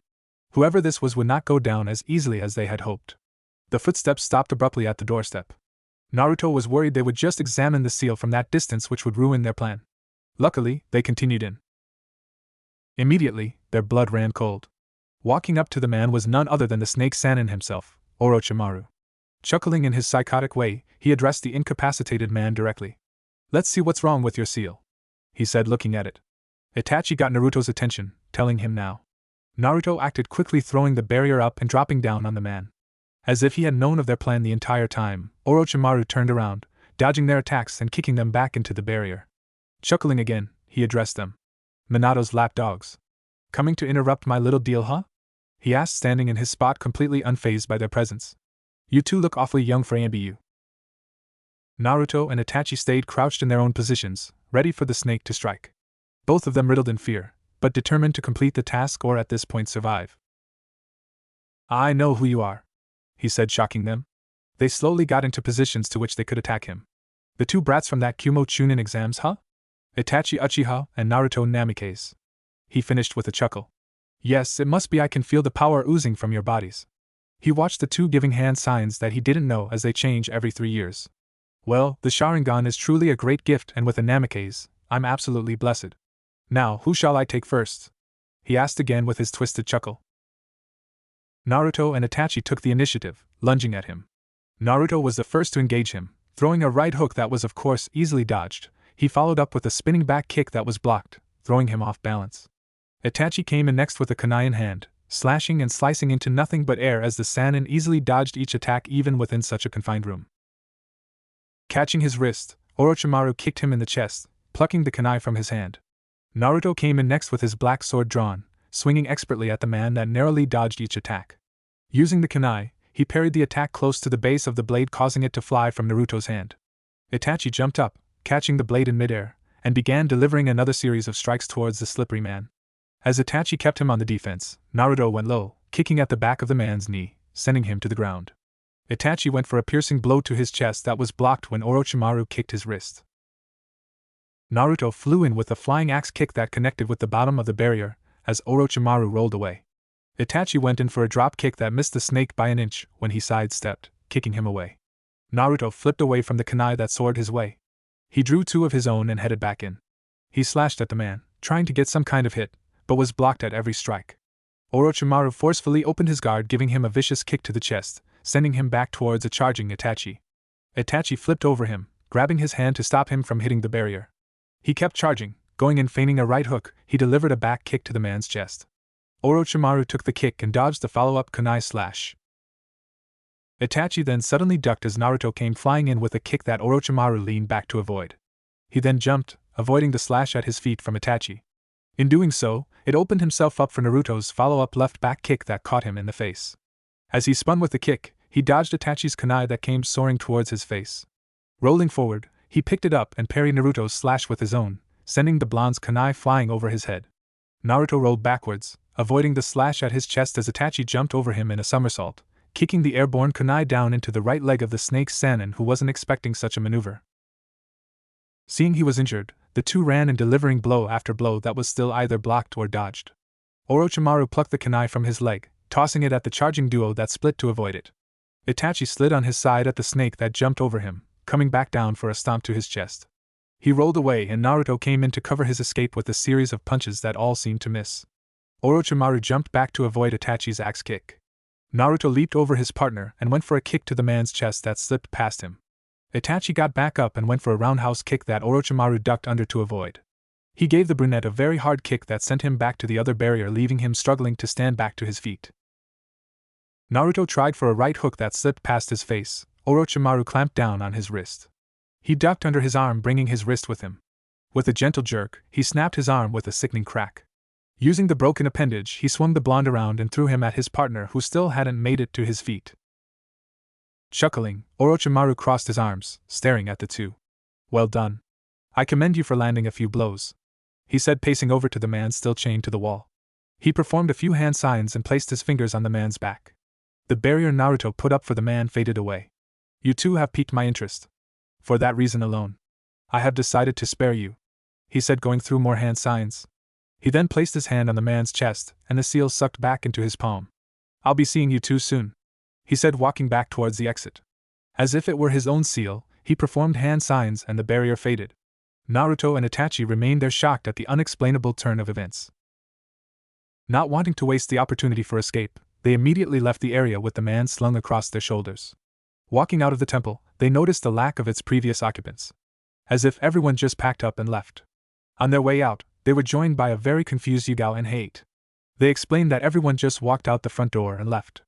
The entire group of ninja just left the temple. When asked what happened, the two explained their battle with Orochimaru and his ominous warning afterwards.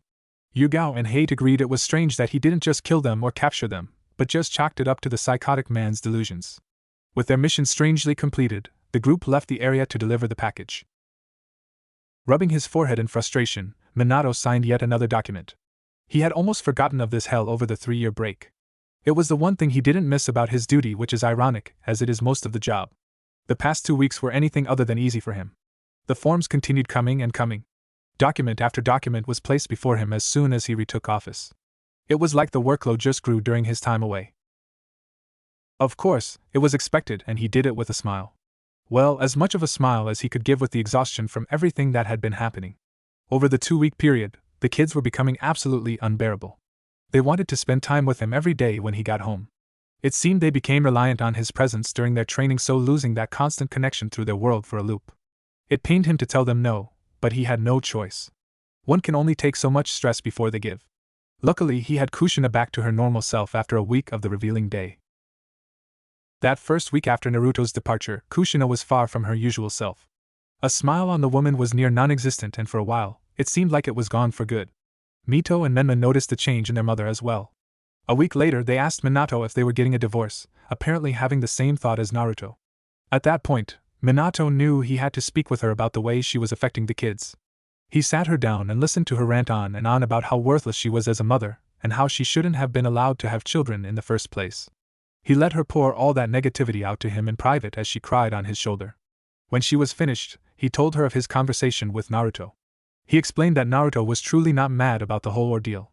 When she couldn't accept that, he explained to her the plan he had of organizing a family vacation in a few months. They'd integrate the blonde back into their everyday routine as often as they could. Doing things like inviting him to dinner, asking him for help with the kids' training, or just spending time with them. Kushina still wasn't back to her true self, but she had started to cheer up a bit more. She began spending more and more time with her friends she had been so out of touch with. A few days after Minato's plan reveal, she felt it necessary to ask them for advice. To do so, she had to open up to them and run the risk of being judged or possibly ostracized. To her surprise, they were very supportive. Of course, disappointed in her, they understood the situation and could tell her regret was real and not just an attempt to save face. That in itself took a huge load off of Minato's shoulders. Now he was sure his wife was speaking with someone about the ordeal and was getting help. It reassured him it would be alright in the long run. Now, all he was doing was awaiting his son's return, which was still stressing him out. He read through the mission parameters and saw that there was more than a small chance they'd run into a few S-rank ninja. Their scheduled ETA was 2 days ago, but underestimating mission completion times was common, even for ANBU commanders. This was the first time he has known of one of his children actually being out on a mission. When Naruto was born, he had always imagined seeing him off on his first venture out of the village. Having missed that chance, he was giddy to see the boy return from the first one he would see. Still a strange concept that it would be from an ANBU mission, but nevertheless it would be something he'd remember forever. His anxiety only increased as the hours passed by and the day neared its end as the previous one had. He knew not every day was promised, and with ANBU, no matter how strong you are, your chances of making it back are still slim. Watching the footage of their Chunin exams battle is what put his mind at ease. Itachi and Naruto were absolutely amazing. He had never been filled with such pride in his life. Not only seeing his son using his technique, but representing his family name with pride regardless of his mistreatment. He was amazed completely, so much so that he watched it every single day. If that was their strength from just a year ago, he actually feared what they were now, adding to fact their ANBU training. They were possibly nearing the strongest pair in Konoha. That film reassured him that they would be absolutely fine, no matter who the opponent was. Well, there were a few exceptions. 4 ANBU agents kneeled before their Kage within the late hours of the night. Minato stood to his feet, finally seeing the one group he was dying to welcome back. "Ah, Squad 9. He said with a bit more glee in his voice than he meant to put. "Welcome back," he quipped, looking down at the one he knew was Naruto thanks to the unmistakable blonde hair. The 4 stood to their feet, standing at attention, awaiting the order to report. Minato, however, wasn't even completely aware of the situation yet. His smiling face was too busy admiring his son in his ANB uniform. The pride in his eyes was visible from miles. While he whispered out, a bit louder than he planned. A cough from the commander woke him up. "Hokage-sama, my apologies, but I believe a report is due." Minato shook his head, giving a fatherly appraising nod to his son one last time. "Right, I apologize. Please report," he said, sitting back down. He began with explaining their few near run-ins with certain S-rank missing ninja heading up to Kusagakure, the events that happened upon their immediate arrival, and the barely significant events that happened while Naruto and Itachi were inside. When he reported all he could, he passed the responsibility on to Itachi and Naruto, who then explained the events that happened during their venture into the temple, including their brief, yet brutal battle against the snake Sannin Orochimaru. At the mention of the snake, Minato sent word to retrieve Jiraiya from wherever he was. The group continued giving their report by explaining the events that happened after delivering the man back to his father, and them receiving the payment. Their trip home was apparently a lot scarcer with the S-rank nuke ninja than the trip there. With the report done, Jiraiya was ushered into the room in which Naruto and Itachi were again asked to recount their squabble with the man. "It's very uncommon for him to let go such talent," Jiraiya mused as he leaned against the window sill. "Did he say anything else?" he asked the boys. "No, sir, Jiraiya-sama," Itachi replied. "Just that he would be seeing us soon." Jiraiya rubbed his chin in thought. "Could be a threat towards the village," he said at last. "That's the only common ground in which he is sure they will most likely be." "In that case, I propose you start looking for him instead," Minato said. "If you are to find him, do not engage until you know of his plan." Jiraiya nodded and leaped out the window to get ready for his venture out of the village once more. "As for you 4, you are dismissed," he said as they bowed, giving a simultaneous shout of hi before making their exit. Tora? Stay for a second, please," he called out. Naruto stood in his spot waiting for the others to file out. When it was just the two of them, Minato's smile grew tenfold. "Wow! Look at you!" he said, grabbing his shoulders firmly. Naruto plucked his mask from his face and smiled back as he scratched the back of his head. "Ah, Toussaint. I appreciate your flattery." "My boy in ANBU," he said with a chuckle, grabbing his head with his hand. "I can't believe it. How was the mission? Were you hurt?" he asked suddenly. "No, sir. I was only inflicted with minor injuries from my battle with Orochimaru-san," he said, wiggling his now healed arm. "I have some knowledge in medical jutsu, so I was successfully able to heal my injuries as well as the few imposed upon Itachi." Minato was taken back again. If at all possible, his smile increased again. "You even know medical jutsu?" he asked in amazement. "Gosh, son, you're already more adept at the ninja arts than even me," he complimented. Naruto's bashful smile only increased from the praise his father was giving him. "Ah, I am not at your level of expertise yet, Toussaint. I am merely adequate in various subjects. I have yet to master any," he said, knocking himself down a bit. "Oh, you're too humble, son. I mean, you've figured out my Hiraishin.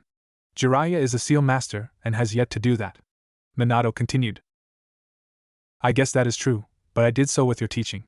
If I am correct, Jiraiya is attempting to reproduce the formula from scratch," he stated once again.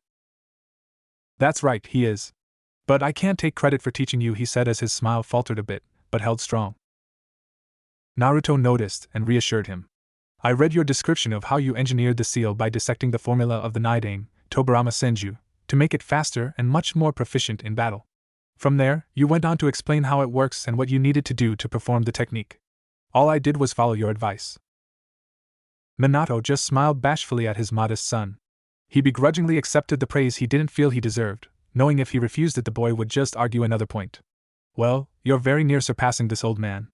That's for sure," he said with a chuckle. "I'm not too sure about that, Toussaint. But if you say so," Naruto finished. Minato nodded at his son once more, his eyes still filled with pride. A few seconds of silence settled in as Minato just examined how much he reminded him of himself when he was in ANBU. Of course, he was a lot older than Naruto is, but even so, the resemblance was uncanny. Well, he said, standing up straight. I bet you're tired. Yes, sir. A few days of tree hopping has taken a lot out of my body. A good night's rest will be more than enough to replenish me fully, Naruto replied. Well, don't let me keep you, he said, extending his arm. Naruto shook his father's hand with a smile and a nod. Oh, and if you'd like, your mother would really enjoy having you over for breakfast in the morning, he said as Naruto was walking out. Slowing his pace, Naruto nodded his head. Yes, that sounds fantastic, he said, nodding on his way out. What time would be acceptable for my arrival? Oh, possibly 9, Minato replied. Naruto nodded again. Yes, sir. I will attend, he said, waving back to the man with a smile. Minato waved back at him with a smile of his own. His heart was racing for some reason. There was a warm feeling in his chest that he couldn't exactly explain. Things were going to be better now. He just knew it. The next morning, Naruto walked up the stone path leading to the front door of his old home, his black book in hand hiding his face. He was dressed in his casual wear, which was his black pants and shirt, accented by his white namikaze jacket. Knocking on the door, he heard the girly shout of his sister informing the others, I got it. He waited for a few more seconds, listening to her small feet charge towards the door. When it swung open, her eyes looked up into his. It's Nii-san, she informed. Hello, Amuto, Naruto greeted as he stepped inside. Are you here to have breakfast with us? She asked him. Naruto finished kicking his shoes off his feet. Yes, I am. He smiled at her. She smiled back. Ka-san made a big breakfast today, she said, grabbing his hand and dragging him towards the kitchen as if he didn't already know where it was. The two walked into the room in which Minato and Menma were already at the table waiting to eat. Naruto smiled when they looked his way. Hey, Nii-san! I saved you a seat! Menma yelled out, adamantly patting the seat next to his. Naruto walked over to him with a smile. Thank you, Ototo, he said. Good morning, Tusan. Morning, son, Minato replied as he stood up to shake his hand. Your mother will be right out, she just stepped back in the kitchen to get the rest of the food, he said as Naruto looked in that direction. I think I will help, he said, walking into the kitchen. He saw his mother with her back to the door as her hands fidgeted around the counter, unsure of what to bring first. Good morning, Ka-san, Naruto greeted with a smile. Kushina yelped lowly as she spun around. Oh, Naruto-kun, she said with a clearly forced smile that was in place to hide her nervousness. To her surprise, the blond boy that was nearing her height walked over to her and embraced her in a hug. Here, he said, grabbing her extra pair of pot holders. Let me help you. He grabbed one of the remaining 2 dishes she had on the counter and carried it out with Kushina right behind him. Ugh, finally the food's here, Mito shouted in relief. I'm starving. Menma, in his ever-present need to annoy her, quipped, You're always starving. That's all it took to kick off their first argument of the day. The others as always zoned out as Kushina and Naruto set the last 2 dishes down. As soon as they took their seats, everyone began serving themselves.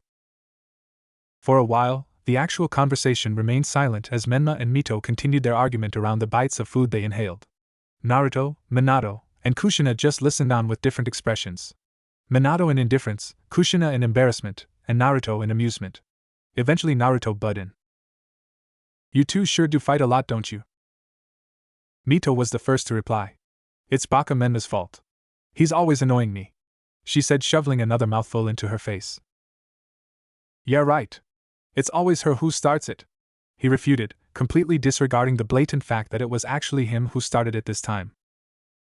Kushina pushed the hair from her face and coughed into her hand to draw attention to herself. Menma, please use your inside voice. Menma knew it was meant in a much more threatening way than it was said and shrunk back into his seat a little bit.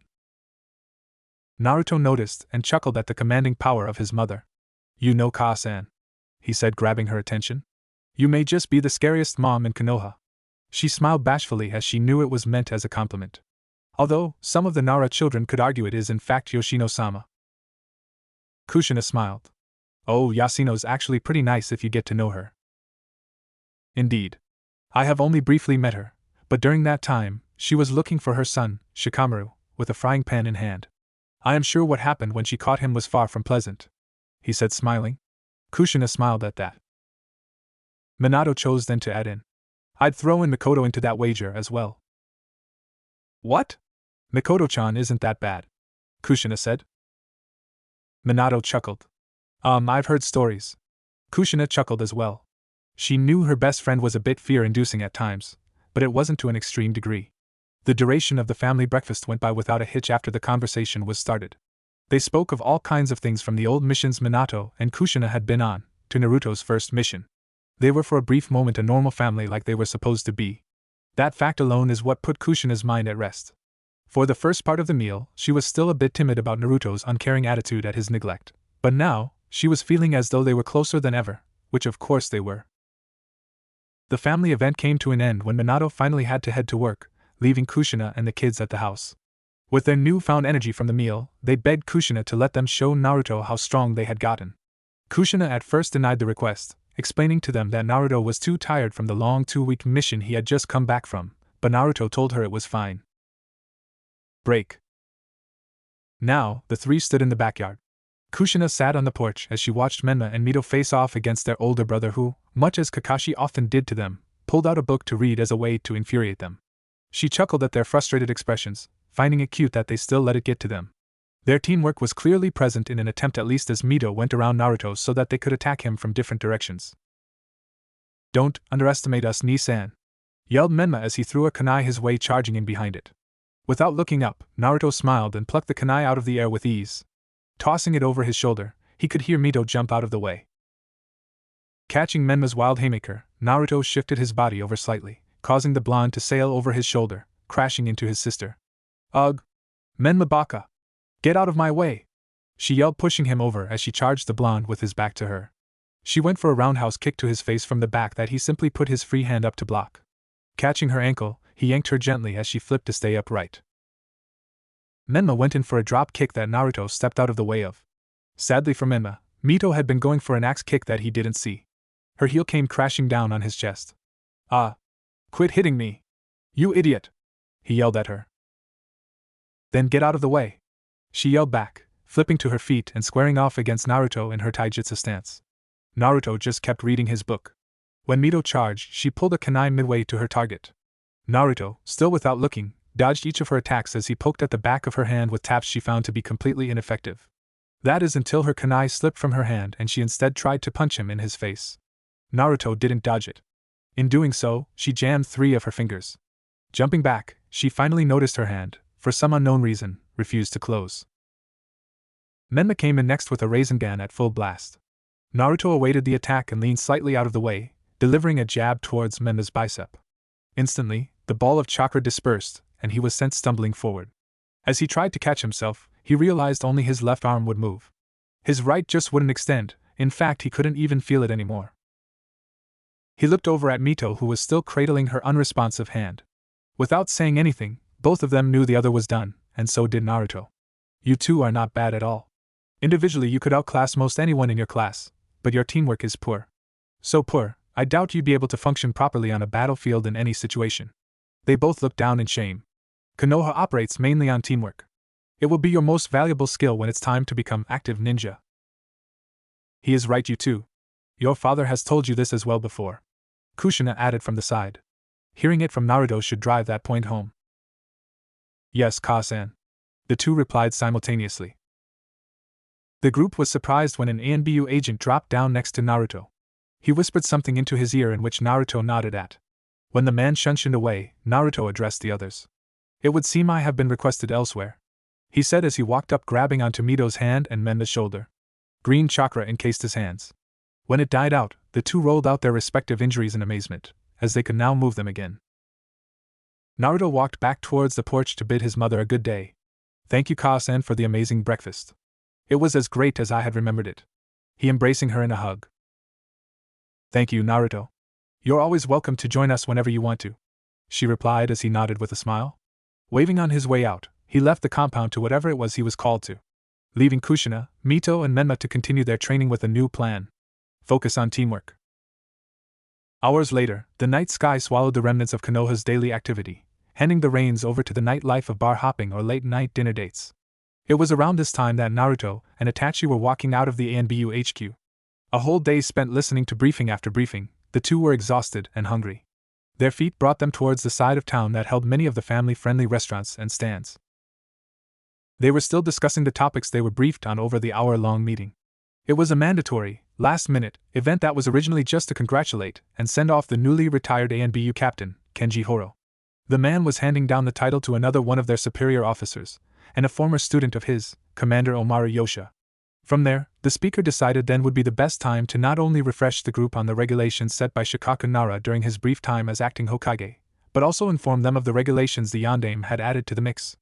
Naruto wondered the entire time just how long his father had been working on such a thing. With all of that nonsense out of the way, the two boys were on their way to enjoy themselves a nice meal somewhere. They just couldn't decide where. In their venture to find a place suitable enough to appease their immense hunger, they ran into someone that Itachi immediately wished they had not. "Hey Itachi-kun." A girl with black hair and eyes to match said as she and a man resembling her perfectly walked over towards the duo. "Hello, Naruto-san." "Izumi." "Hello?" Naruto quipped with a friendly smile that held a hint of devious intent that Itachi noticed. What a wonderful surprise. Itachi saw the gleam in the blonde's eyes from the side of his own, but decided not to react, as doing so may actually cause the blonde to do something Itachi didn't want. "Hello, Izumi-chan, Komiya-san," he said, addressing her and her father. "Hello to you two as well, Itachi and Naruto," the man said with a smile. "What are you two doing out so late?" Itachi asked curiously. Izumi looked a little hurt by the question for some reason. "Well, it's my birthday and all, so Toussan was teaching me a new technique." Itachi stiffened, almost unnoticeably at the mention of the girl's birthday. He had completely forgotten about it with the day's chaotic events. Trying to play it with indifference, he simply nodded, hoping no one noticed his subtle reaction. Of course, he knew for a fact one person did without a doubt. "Well," Naruto said, breaking the awkward silence that settled following Itachi's silent reply. "I wish you a happy birthday. I must apologize, as I had almost completely forgotten about the joyous occasion this morning as we were heading to our meeting. Almost of course, as Itachi was there to bug me about it the whole way through," he said, covering for his friend flawlessly. Itachi mentally thanked his friend for being so aware and helpful. He watched as Izumi's eyes lit up in happiness as her father laughed. He had no words as he simply smiled and accepted the story Naruto had made for his cover-up.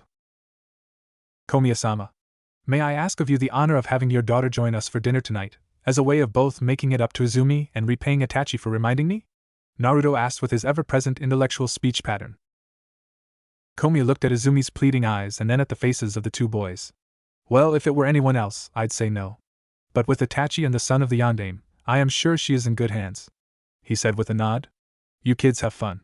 With that said, he walked off, leaving the three kids standing in the street, two of them in embarrassment, and the other in wonder.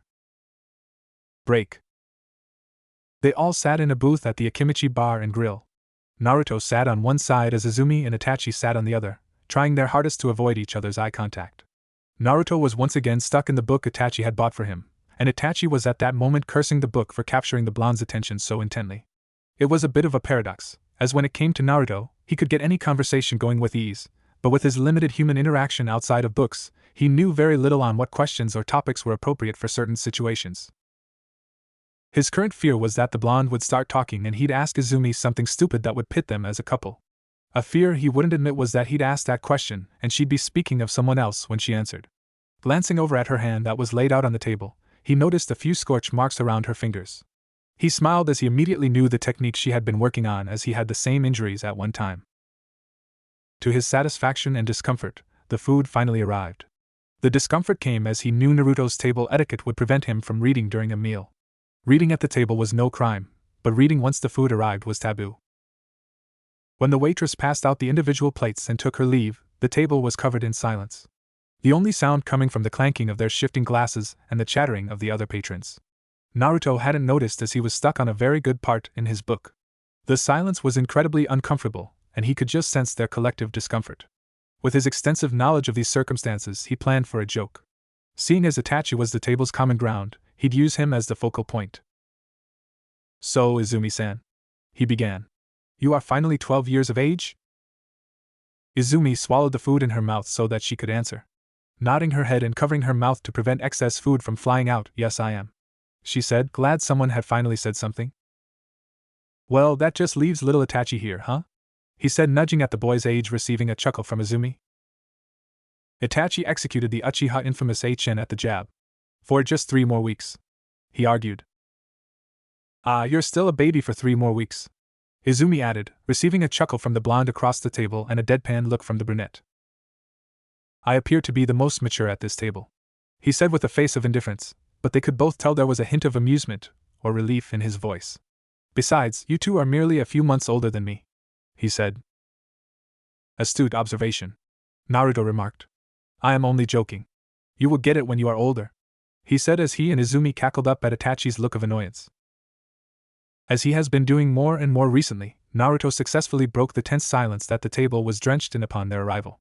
Then, when everything got rolling and he finished his meal, he pulled out his book and simply listened to the two flirt with each other for the next hour or two. He found it to be something unique to see up close. The blossoming of love was being played out before his eyes. In a book he read, the author explained his own theory of the concept of love as being our human minds becoming over-infatuated with another person to a degree that is dangerous in a self-implosion standpoint. Naruto took that as saying falling in love was the equivalent of dooming yourself to death. For if you fell in love with someone weaker and you lose them, your judgment is clouded, and you are no longer who you were as you fight for one thing and one thing only: vengeance.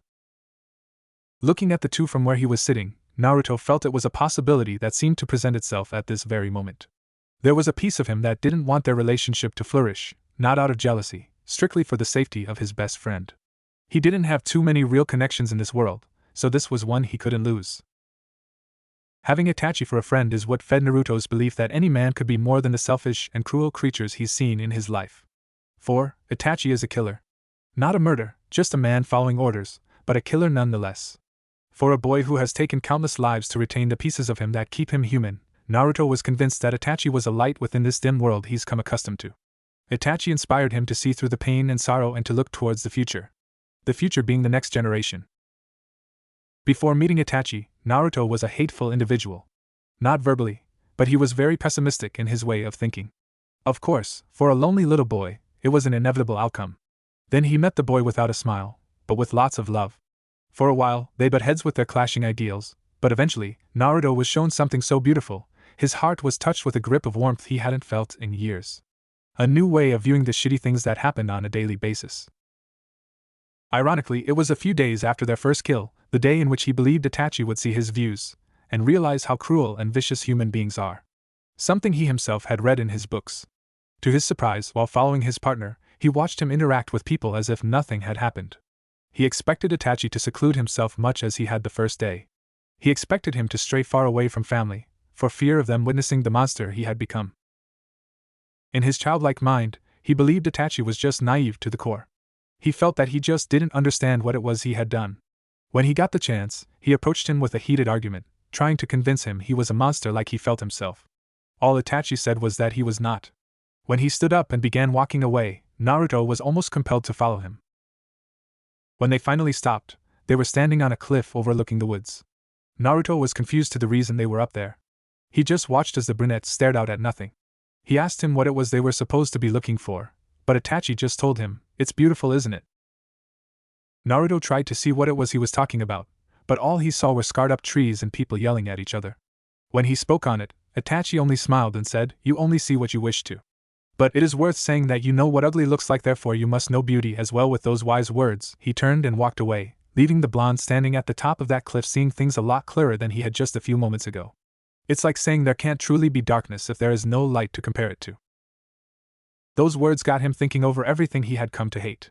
He hated the people that fought each other, but then he remembered seeing people that were in love, and how happy they were.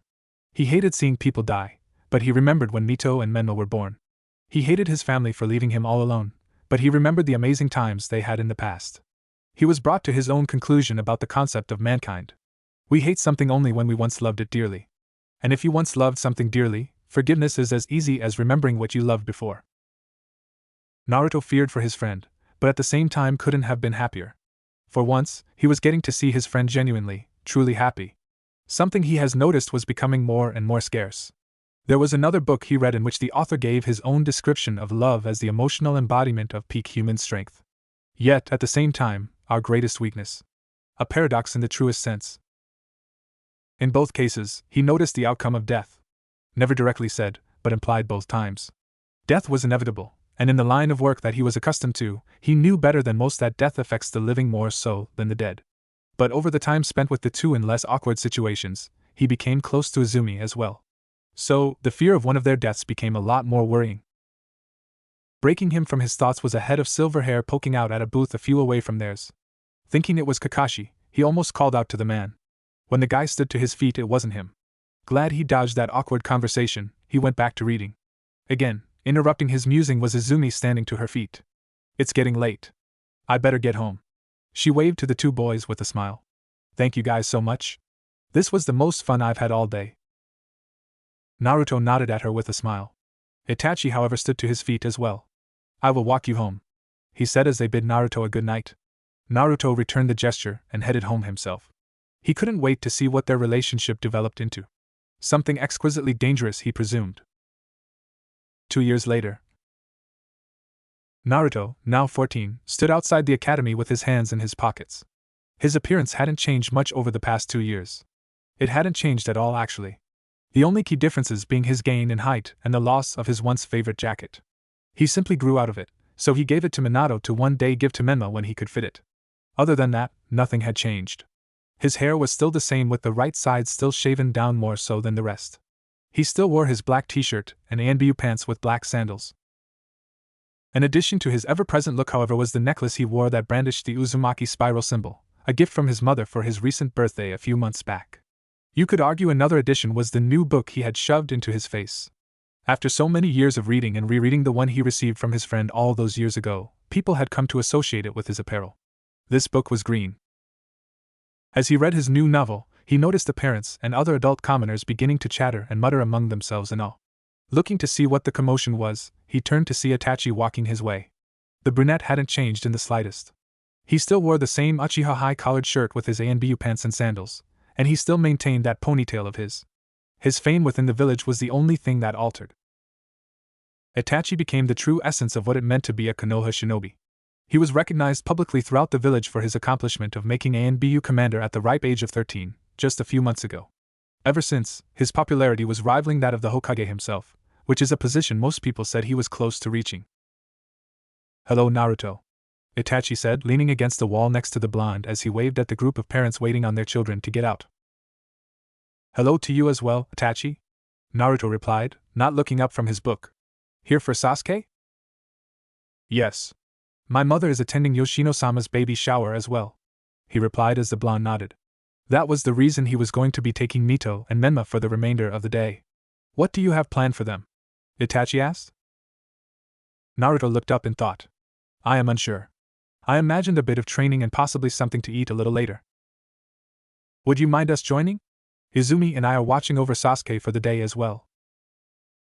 Naruto nodded. Of course. I must confess, I was not too interested in trying to entertain Mito and Menma all day anyways. Not alone, that is. Itachi chuckled at that, understanding completely. With a resonating slam, the doors of the academy swung open. Kid after kid funneled out to their waiting parents, or began their journey home with their friends. All of course pausing at the spectacle that was Itachi Uchiha. Eventually, the class holding all of the clan children was finally released. Sasuke was one of the first kids out. After greeting Naruto, Itachi said they were going to go on ahead and pick up Izumi and that they'd meet up later. And there, Naruto waited with his book in hand, unaware of the leering eyes upon his form. Eventually Mito and Menma came out and immediately began explaining their day down to the minor details. Naruto just listened in false interest all the way back to the Namikaze compound. When they arrived, Naruto began their training by having them do their normal warm-up routine while he read his book. When they finished, he instructed them to work on their chakra control by performing the tree climbing exercise as they balanced a leaf on their foreheads simultaneously. They were of course disappointed as they were hoping for something a bit more deadly. Or at least new. To get them to work twice as hard, he told them if they worked hard enough, he would show them a technique so amazing that it could beat anyone within seconds. He was of course blowing smoke, but they didn't have to know that.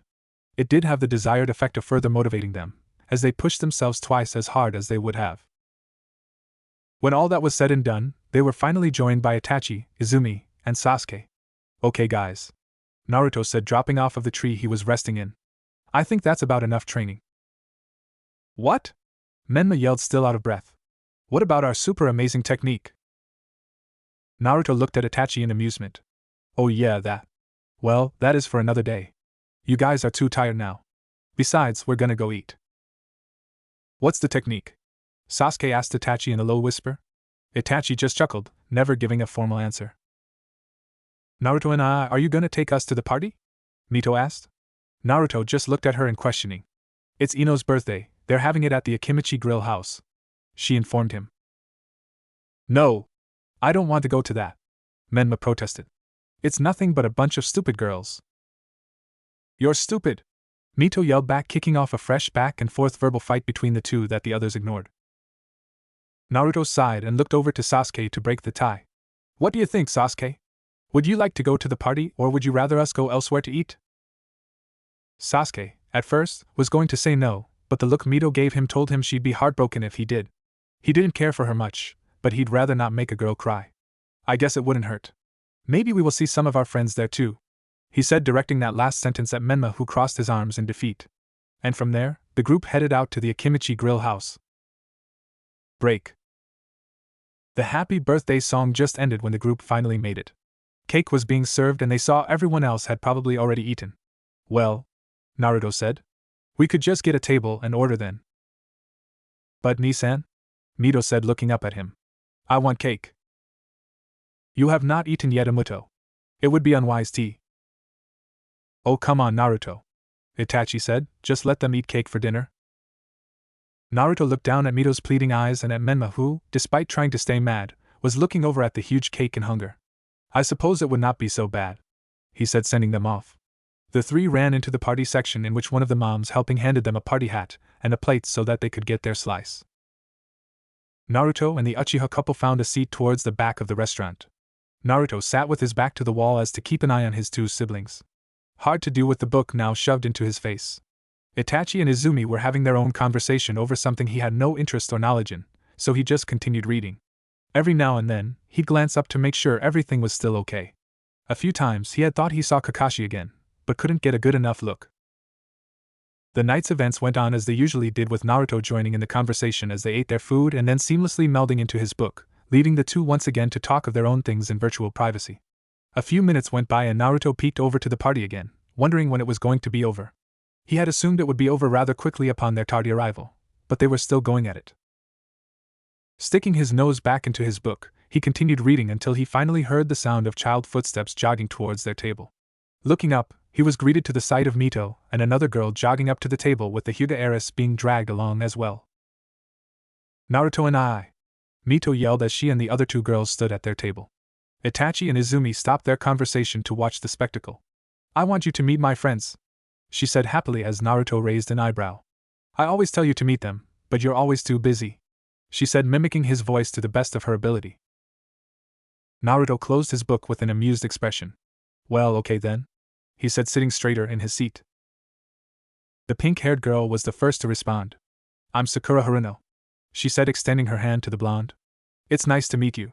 I hope you're better than that Baka Menma, she said with a grimace. Naruto smiled at the girl. It is lovely to meet you, Sakura-san. I am Naruto, he said, disregarding her remark about his brother, chalking it up to her possibly being one of Menma's pranking victims.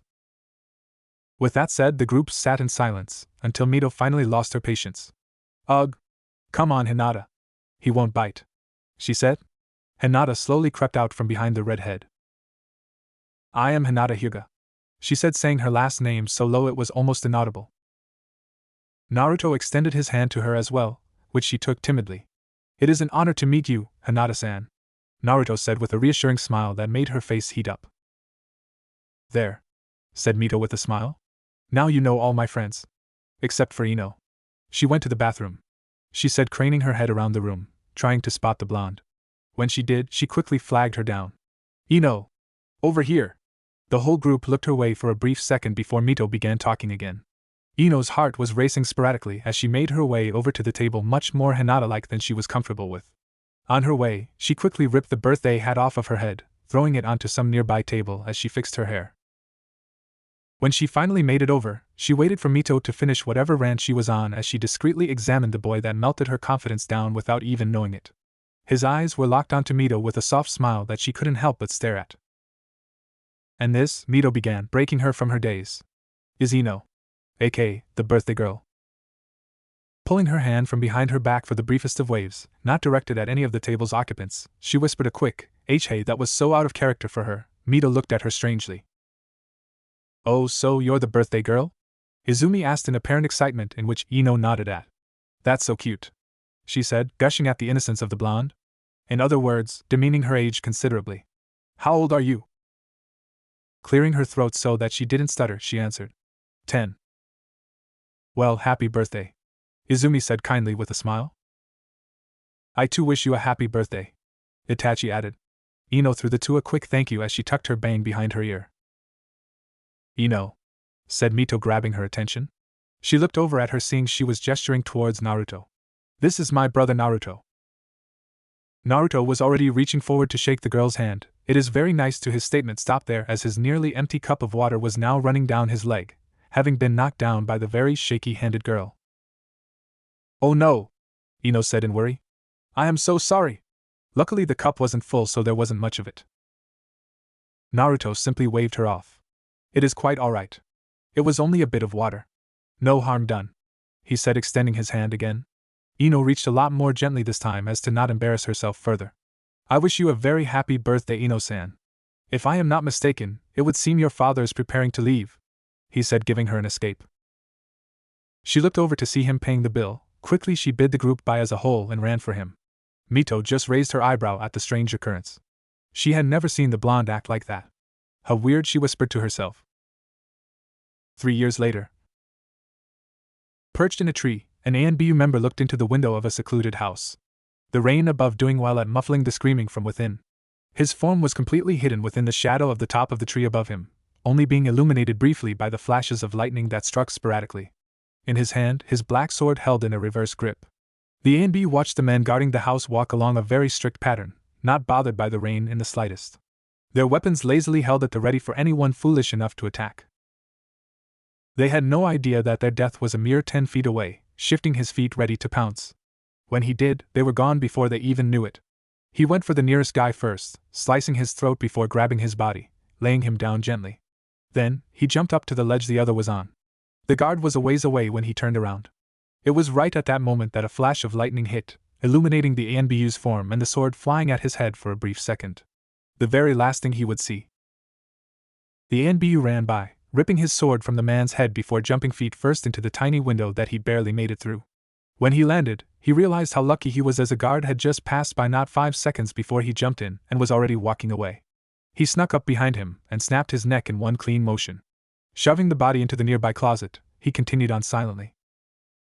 He could hear a man screaming from the basement of the mansion. He made his way towards it, killing 2 more guards on his way. Suddenly, he heard the screaming man abruptly stop. Having the target located, he continued on, gently opening the door. Once inside, he saw a brown-haired man in a lab coat, cleaning materials from the last experiment he was undergoing. He silently walked in. When the doctor reached over to set his scalpel down on the wooden nightstand, his hand was impaled by a kunai, nailing him to the surface, electing a scream of pain from him. H. Ah! The man turned around and plucked the blade from his hand as he scrambled around the table. He pulled a tag out and wrapped it around the kunai. There was a very small hole at the top of the ceiling that led outside. Aiming right, he threw it as hard as he could. To his horror, it was plucked out the air. Horror because it was an explosive tag meant to alert his unknowingly dead guards. He watched as the ANBU held the blade in his hand. It briefly emitted a blue light before the man dropped it carelessly to the ground. Yako Toshi, you have been sentenced to death by the Council of Konoha for the abduction and murder of over 100 individuals taking residence within the borders of the Land of Fire. With that said, the black blade ended the pleas of the man with a quick slash that cleanly removed his head from the rest of his body. With his mission completed, the ANBU left the mansion and took to the trees, leaving no trace of him being there other than a few dead bodies that were set aflame. Break. Hours later, the ANBU agent stood in front of his locker, stripping his armor from his body. The last thing he removed was his mask. He now stood in his street clothes. A set that hadn't changed since he was young. Black t-shirt, black pants, and black sandals with his necklace dangling in the middle of his chest. Exhaustion in his eyes and a sore body to go along with it, he shut his locker. Walking out of the locker room, the 17-year-old trudged through the gray hall down until he reached the head commander's quarters where he was told to go when he returned. Wordlessly, he knocked on the door awaiting the command to enter. When the voice called out to him, he opened the door and slowly walked in. He took a seat in the chair opposite the man across the desk. A bald man with cold black eyes, Captain Yosha, pierced into his own blues with a false bravado that made a fair attempt at masking his sympathy. Namakase began, stopping as he lost the words he was prepared to say, losing himself in the cold seas in the teen's eyes. Aya, how are you doing? He asked suddenly. The blonde had absolutely no movement, not a single blink. I am well, Captain Yosha, he replied with slight fluctuations in his tone.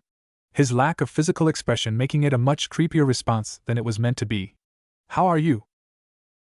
The captain looked at him in curiosity, not even attempting to hide the fact that he didn't believe him. I'm fine. Naruto, the reason you are here today is because a few of your comrades have expressed their worry when working with you. They say you've become more reckless than you usually are. Naruto held his motionless visage. What a strange grievance, he remarked. Well, until you have seen Inoichi-san for evaluation, I am afraid I must place you on leave, Captain Yosha said, noticing the very slight reaction of the blonde's jaw clenching up. Once you are cleared in your evaluation, you may return to service. Please turn in your mask. He finished as he began filling out documents, accenting the fact that the conversation was not up for debate. Naruto stared at the wall and thought for a few more seconds. Standing up, he pulled his mask from his back pouch and set it down onto his desk. I bid you a good day, Captain Yosha, he said as he turned to leave, receiving only a grunt of confirmation. Break. Walking through the street, he looked up into the shower of the rain above him, shutting his eyes to protect them from the falling droplets. Hands in his pockets and no destination in mind, he strolled along in silence. Nothing to distract himself. It was another day of feeling absolutely exhausted. Feeling undeniably drained, yet being unable to keep himself from doing something, anything that could cloud his mind. The past 3 years were the most eventful years of his life. It was expected, however, as his family was very unique. Mito and Menma becoming genin last year seemed to be where it started. They were thrown on a team with Sasuke, of course, and were handed over to Kakashi. Their rookie class became renowned among the village just a few months ago due to their performance within the Chunin exams. The event went off without a hitch and came down, surprisingly, to some extremely great matches during the semifinals. Eventually, his brother claimed victory over the entire competition. Aside from that, the kids always seemed to find themselves in some very interesting altercations. From fending off A-rank ninja, to saving important individuals, the list went on and on. Life went on and on, no matter what happened, it went on and on. Through the years, Naruto has known many emotions and has experienced them himself. He's felt fear, anger, joy, content, happiness, but the one thing he lacked to a very extreme degree was love. It had been absent within his heart, as he watched those around him become ensnared in it. Seeing Itachi and Izumi moving in together, watching as his younger brother slowly fell in love with the pink-haired girl he had met all those years ago. Even the budding romance of Sasuke and Mito. To Naruto, it seemed as though love was all around, yet out of his reach. For he was always around people that overshadowed him. Whether it be Itachi, Menma, or even his father who seemed to just refuse to age. He had come to terms with it a long time ago. He was jealous, not of their significant others specifically, but of the admiration they received. He was just as accomplished as anyone, yet he wasn't seen, wasn't heard, he wasn't even really noticed. It was just like before. His life was on a constant cycle of never being someone's main priority or focus. It was a selfish desire he had a few years back, when there weren't any other problems to focus on. That was something he found strange. Why is it that certain things become problems due to a simple lack of conflict? When he was in his pessimistic state of mind, his problems were a lot deeper than a simple lack of affection. But as soon as he made peace with that part of himself, small things became the things he obsessed on. It's almost as if we, as human beings, thrive on struggle more so than anything. It was a possible theory that would explain most of what we do. We search for love, because love ultimately and eventually incites conflict in some way. We go to war in hopes of being alive long enough to tell our story. All for the sake of proving our own worth by making it through more traumatizing experiences than any other. As if that would somehow make you a better person than whoever it is you try and talk down on. A crazy theory he had, of course, but it was something that was definitely a possibility. Regardless, he craved that level of human interaction more so than anything. He wanted to be important to someone in some way. He wanted the villagers to admire him the way they did Itachi. He made it to ANBU at 11 years old too, so where was his congratulations? He wanted to be respected like Menma. They shared the same last name. The same resemblance to the man they associated him with. Why wasn't he treated like a celebrity? Was he wrong for feeling that way? If you had asked him a few months ago, the answer would have been a resounding yes. It was completely wrong to be so selfish. The optimistic views instilled in him by his friend contorted his mind into some kind of newfound naivety that he doubted he ever had to begin with. Itachi's words to him that day were misinterpreted. To Naruto, Itachi was saying to always look towards the positive side of things instead of focusing on the negative. After a few weeks of practicing the new tactic, it became second nature. It became a part of his mentality altogether. Now he knew, Itachi wasn't saying to only focus on the positive. He was saying to look towards the positive while being aware of the negative. Naruto just cut the latter off completely, blinding himself from the world around him. But just like the character in his new book, the world just seemed to laugh at him. His new book explained his situation fairly well. It was just a continuous series of bad events that broke him down mentally and physically. A constant stream of misfortune that seemed too chronological to be random. The world was punishing him for something he had never done. He didn't understand why, or what to do because of it. The premise of the book involved the antagonist explaining how easily it is for a sane man to end up just like him. How easy it is for one to lose their mind. It was a detective novel, of course, that involved the protagonist searching high and low for the insane man, but for some reason, the antagonist stole the story. It was a dark book that discussed a lot of topics going on in today's society, and the great wars of the past.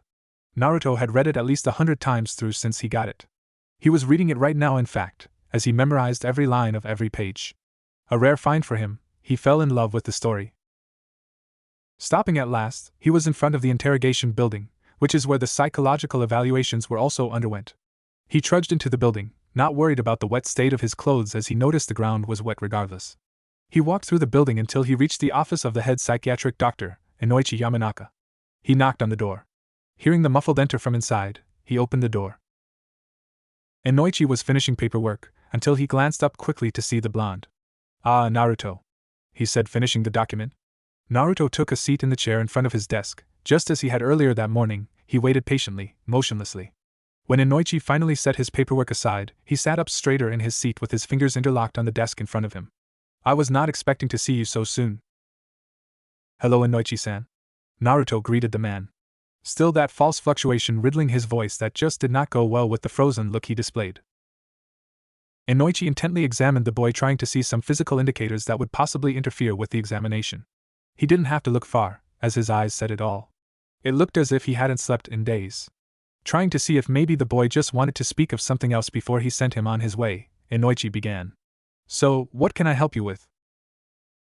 "I was told to receive an evaluation from yourself, Inoichi-san. A few of my coworkers fear I am unfit to serve," he explained. Inoichi just watched him attentively. His eyes traveled his form, noting all of the small signs that just screamed that the kid was not right. Nodding his head slowly, Inoichi pulled his documents back to the center of his desk. "Well, I am very sorry to say, but I cannot give you a proper evaluation. You are too tired for it to be an accurate assumption. What do you say you come back next week, and we'll do it then?" "I am fine, Inoichi-san," Naruto said in hopes of changing his mind. Inoichi nodded as he went back to signing documents. "I am sure. We'll find out next week." Days later, he laid in his bedroom, staring at his ceiling from the surface of his bed. The last few days melded together, becoming essentially the same day. He hadn't left his apartment since leaving Inoichi's office that night. There was nowhere to go. No one to see. He refused to walk through the streets anymore, as all that awaited him were side glances and chatter that he just knew were about him.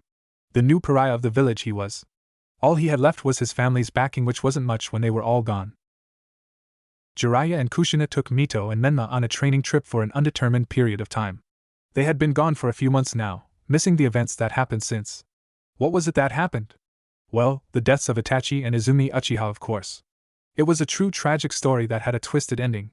Naruto couldn't explain it to anyone, because no one believed him. All they knew was that he killed them, but they didn't know the story. The true story, in a condensed version, is that Izumi Uchiha was captured by a man that had given them fair warning before. Orochimaru captured the girl while she was out on a mission with her team. When the others returned with the news, Naruto was out on a mission of his own. By the time he got back, Itachi had already gone out to look for her, abandoning his status as a Konoha ninja to do so. Naruto pleaded with his father to go and assist him, which Minato reluctantly agreed. Naruto tracked his best friend to a somewhat hidden base along the outskirts of Kusa. When he showed up, Itachi was sitting in the middle of the floor in what seemed to be an arena of sorts. Naruto called out to him, but he didn't respond. Instantly, he knew something was happening. Itachi turned on him and attacked him out of the blue. He wouldn't explain why, he just began attacking. Naruto adamantly tried to explain that he wasn't there to take him back. He tried to explain that he was there to help, but Itachi continued attacking him with the clear intent to kill. They battled for hours on end, with Naruto trying all he could to calm his friend down. In their hour-long battle, Itachi told Naruto of the circumstances set for him by the snake's Sannin. He gave him an ultimatum: either kill Naruto Namikaze, or he would kill Izumi. Naruto nearly convinced him that if they were to work together, they could kill the snake and save her. But as luck would have it, Orochimaru showed up with a knife to the girl's throat. Itachi realized there was no chance of saving her other than doing as the man said and ending his friend's life. With a heavy heart set in stone, he continued the battle. Izumi's pleading in the background held most of his attention. The battle could have gone on forever with Naruto just dodging Itachi's attacks. Naruto at first thought it was a poor plan by the snake for the simple fact that he held no leverage over him. What drove the point home that this was supposed to be a death match is the next person he brought out. A bound and gagged Mito with tears streaming down her face. Immediately, Naruto wondered how in the hell the slithery man could have gotten his hands on her. He at first tried to rush the snake to get her back. In doing so, a barrier shot up around the room, officially setting the arena as the snake kicked his feet up to watch the spectacular battle that was bound to happen. A spectacular battle it was. The two held nothing back as they fought for their hearts. Influenced by the wails of crying coming from the two girls to save them. Eventually Naruto got the upper hand and was able to kill his friend. The last thing Itachi saw before he died was Izumi's throat being slit. Naruto's soul broke completely witnessing the death of his two best friends, one of which was by his own hands.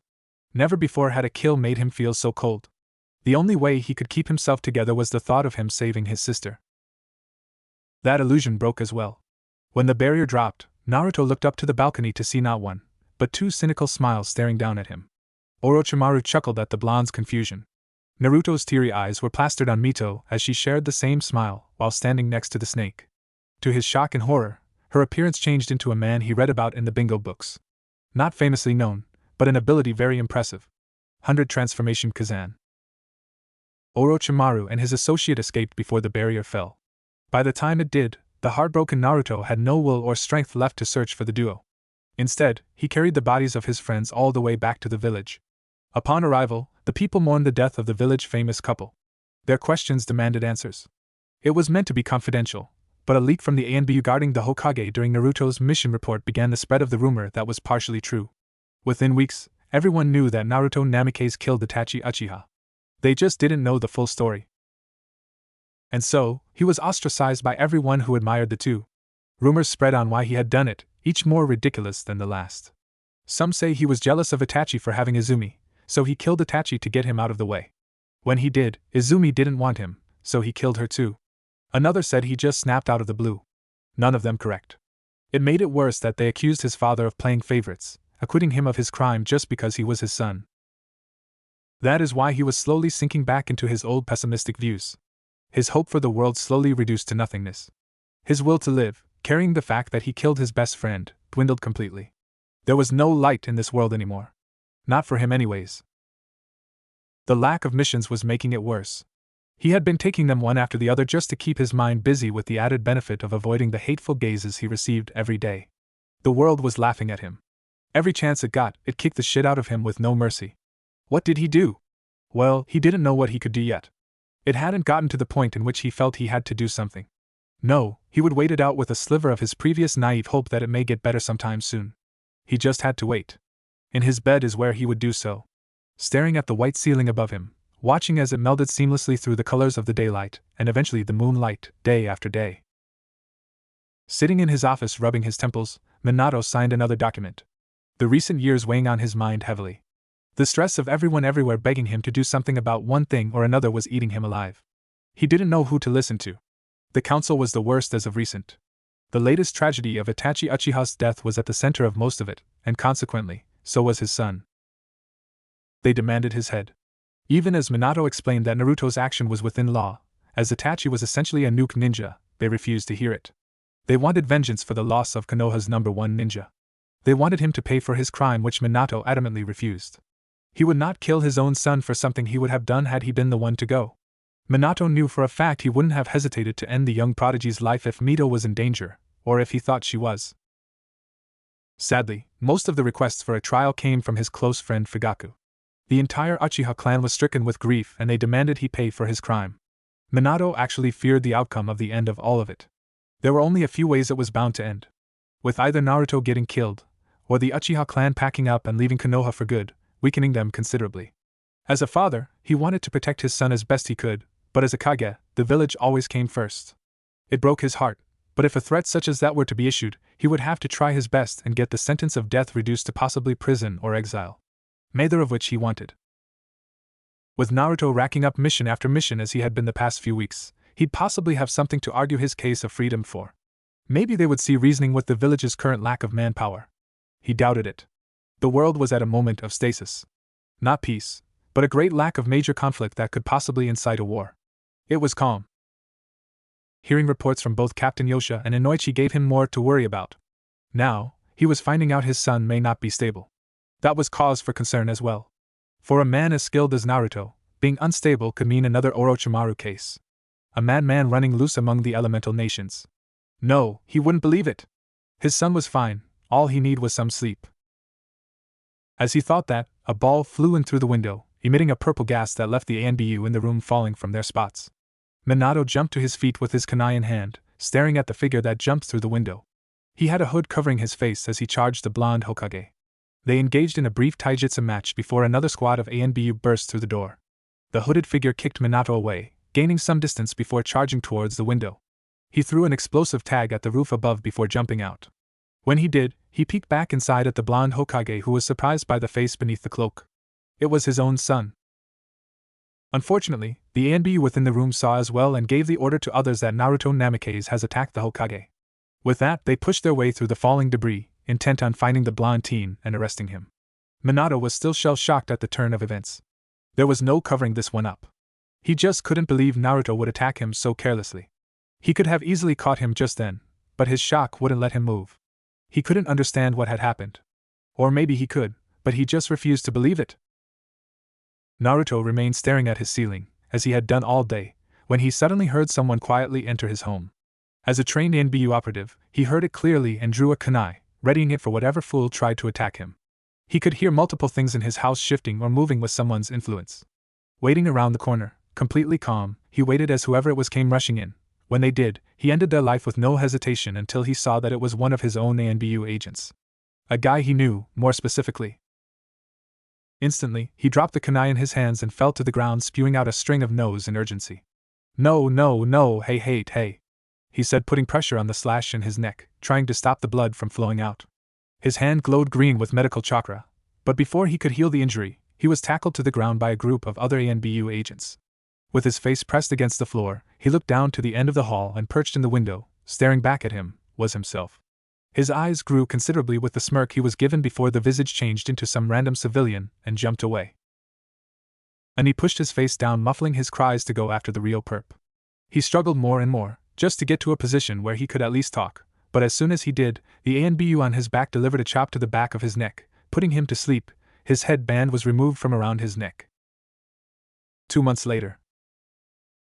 His body slumped over on his knees in the middle of the room filled with people who hated him, and his father's saddened gaze upon him. Naruto stared blankly at the ground beneath his knees. The room sat in silence awaiting the verdict they had all arrived to at long last.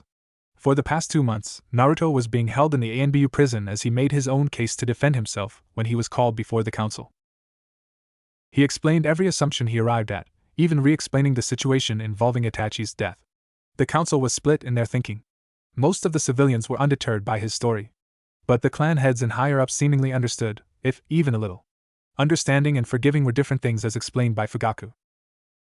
When he explained what he believed happened the night he was being charged for, he told them of seeing 100 transformation Kazan fleeing the scene while he was being detained. The one thing he couldn't explain was the man's motive. The only possible answer he had was that the man was possibly intent on ruining his life. The council would not accept such a runaround excuse, so his only possible explanation was seen as unreliable. Now, they just waited for the inevitable sentencing. Minato stood to his feet, no attempt at masking the pain of his duty. Naruto Namikaze, for the crime of attempted murder against Yokage, and the murder of a fellow Konoha shinobi, you have been sentenced to life in prison. His voice grew softer and softer as he spoke. Even when all was said and done, the room remained completely silent. I am so sorry, son. The only sound now was the clanking of Naruto's shackles as he was being hauled off by 2 of the ANBU guards. This time, to the Rio prison. 1 month later.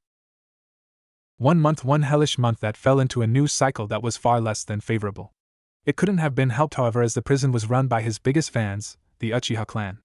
With the testament of what happened the day of Itachi's death directly to Fugaku's face, he had hoped it would be enough to at least make peace, but the past few weeks told him otherwise. His first night there was the loneliest he had ever been. He wasn't placed with the other prisoners immediately. Instead, he was taken to one of the abandoned divisions in the lower levels. It was there that the guards felt he needed to be taught a lesson. Sure, he could have fought back and probably killed them, but he figured there was no point. It would do him no good anyways. They beat him severely for the first few days, taking turns venting their frustrations out and getting revenge for their fallen clan prodigy. His daily torture was only accented by the lack of proper treatment and bare essentials. He was given one very unfavorable meal a day, water twice a day, and a shower that could not be used. That was his cycle for the time being. When the guards had finished having their fun with the blonde, he was at last moved up to the regular prison levels. His first cellmate was a man who had a grudge against his father for his sentencing, as did more than a few others. In other words, after Naruto endured the beatings from the guards, he had thought they would stop. Of course, life had more jokes for him. His permanent fate of enduring more beating being one of them. They had their fun with him whenever they felt as though they wanted to hit something, and when staring at a wall was your main activity, you always wanted to hit something. The guards always turned a blind eye to the events, whether they be in the courtyard, the cafeteria, or the hallway. They would always stand aside and watch until his attacker got tired before bringing back order. For those who really hated him, they gave the prisoners the lower floor for the purpose of having fun for as long as they wished. It was down there that they attempted to kill him. It was down there that Naruto Namikaze finally lost it. While down there, one of the attackers got the idea to drown him in the water from the shower, knowing full well the issue that made the lower levels inaccessible. There was a reason the lower levels were no longer used. They ran on the same pipelines that were used by the old lab of the snake Sannin. Pipes that he used to dump his toxic chemicals before he fled. That day, there were hundreds of prisoners that died because of it. Sadly for Naruto, that wasn't the case for him. His Uzumaki blood seemed to allow him to fend off the internal effects it caused. But it did well in changing his appearance. Not to an extreme level, but it did dye the hair on his body blood red. In a stroke of irony, he looked as though he were born with the color just as his mother and sister. It was just another part in the series of bad events. This one finally broke him. While the men stood around his broken form, watching him throw the blackened liquid off his body, they laughed. Thinking back to his favorite book that he was no longer able to read, he realized something. The book was completely right. Everything it said made perfect sense. The world around him was laughing at him.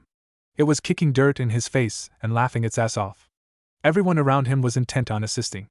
They were quick to notice him when he did something bad, but when he tried to play the hero and just be a morally correct person, he was forgotten about. No matter what he did, he was overlooked as if he belonged in non-existence.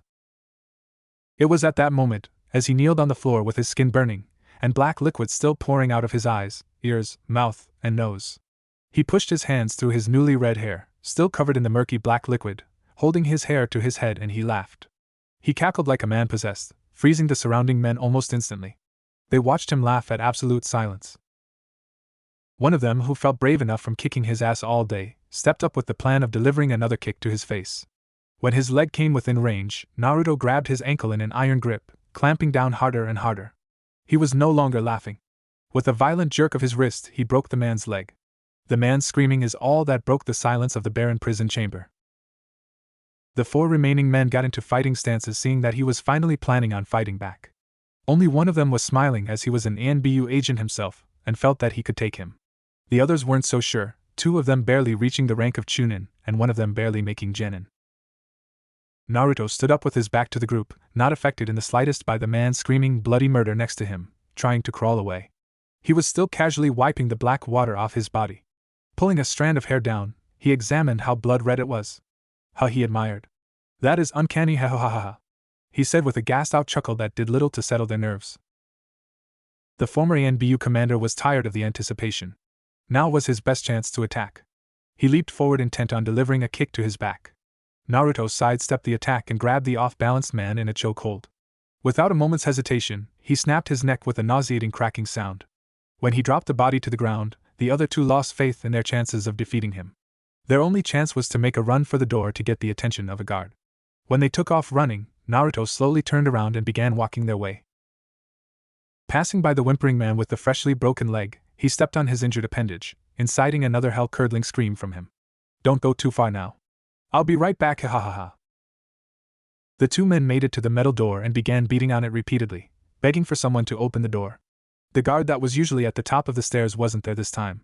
Turning around, they saw the red-haired teen, still partially covered in the black water, casually strolling their way. In urgency, they began hitting it harder and harder, trying to break the door down. Naruto strolled towards the two in apparent amusement. A small grin plastered on his lips and an intense look in his eyes. Watching the two men fight for their lives was amusing him in some sick way. Even more so when they turned to face him. Resolve in their eyes and a will to live, they charged, one after the other, and died in the same order. With those two handled, he casually walked back to the last man standing well, crawling. The man was still on the floor with his head tucked against his forearms and his body trembling. Naruto grabbed the man by his broken leg and swung him around until his body crashed into one of the cell doors. His fit of screaming tuned up to another level completely. Naruto squatted down to gaze into his eyes. In doing so, the man tried to throw a swing at him. Naruto caught his fist with his left hand and with his right, jabbed him in the bicep. When that appendage dropped lifeless, the man pulled the shank he was hiding up his left sleeve and slashed at him. Naruto easily disarmed him, disabling that arm as well. The man regretted his actions almost immediately as he watched the blonde twirl it in his hands, examining its quality. "Huh, you brought me a toy," he said, taking the blade in his hand. When he suddenly stopped, the man looked him in the eye with more fear than he was expecting. Naruto's visage became softer, almost sincere. "What's wrong? You were laughing at me just a moment ago," he said. "You don't look good with a frown, let me fix that." Ha ha ha ha. Grabbing the man by his hair, he stuck the blade in his mouth and gave him a partial Glasgow smile. "There, now even in your grave, you'll be smiling." With that, he slit his throat and watched the blood pour out in a steady stream. Then, he sat there in the middle of his heinous crime and waited patiently for the guards to return to 5 dead prisoners and a new man, laughing at the ironic turn of events. Marking this day as the day he finally lost his mind, and lost himself. The day he simply laughed back. There was no longer a Naruto Namikaze. That boy was gone. Now, all that remained was no one.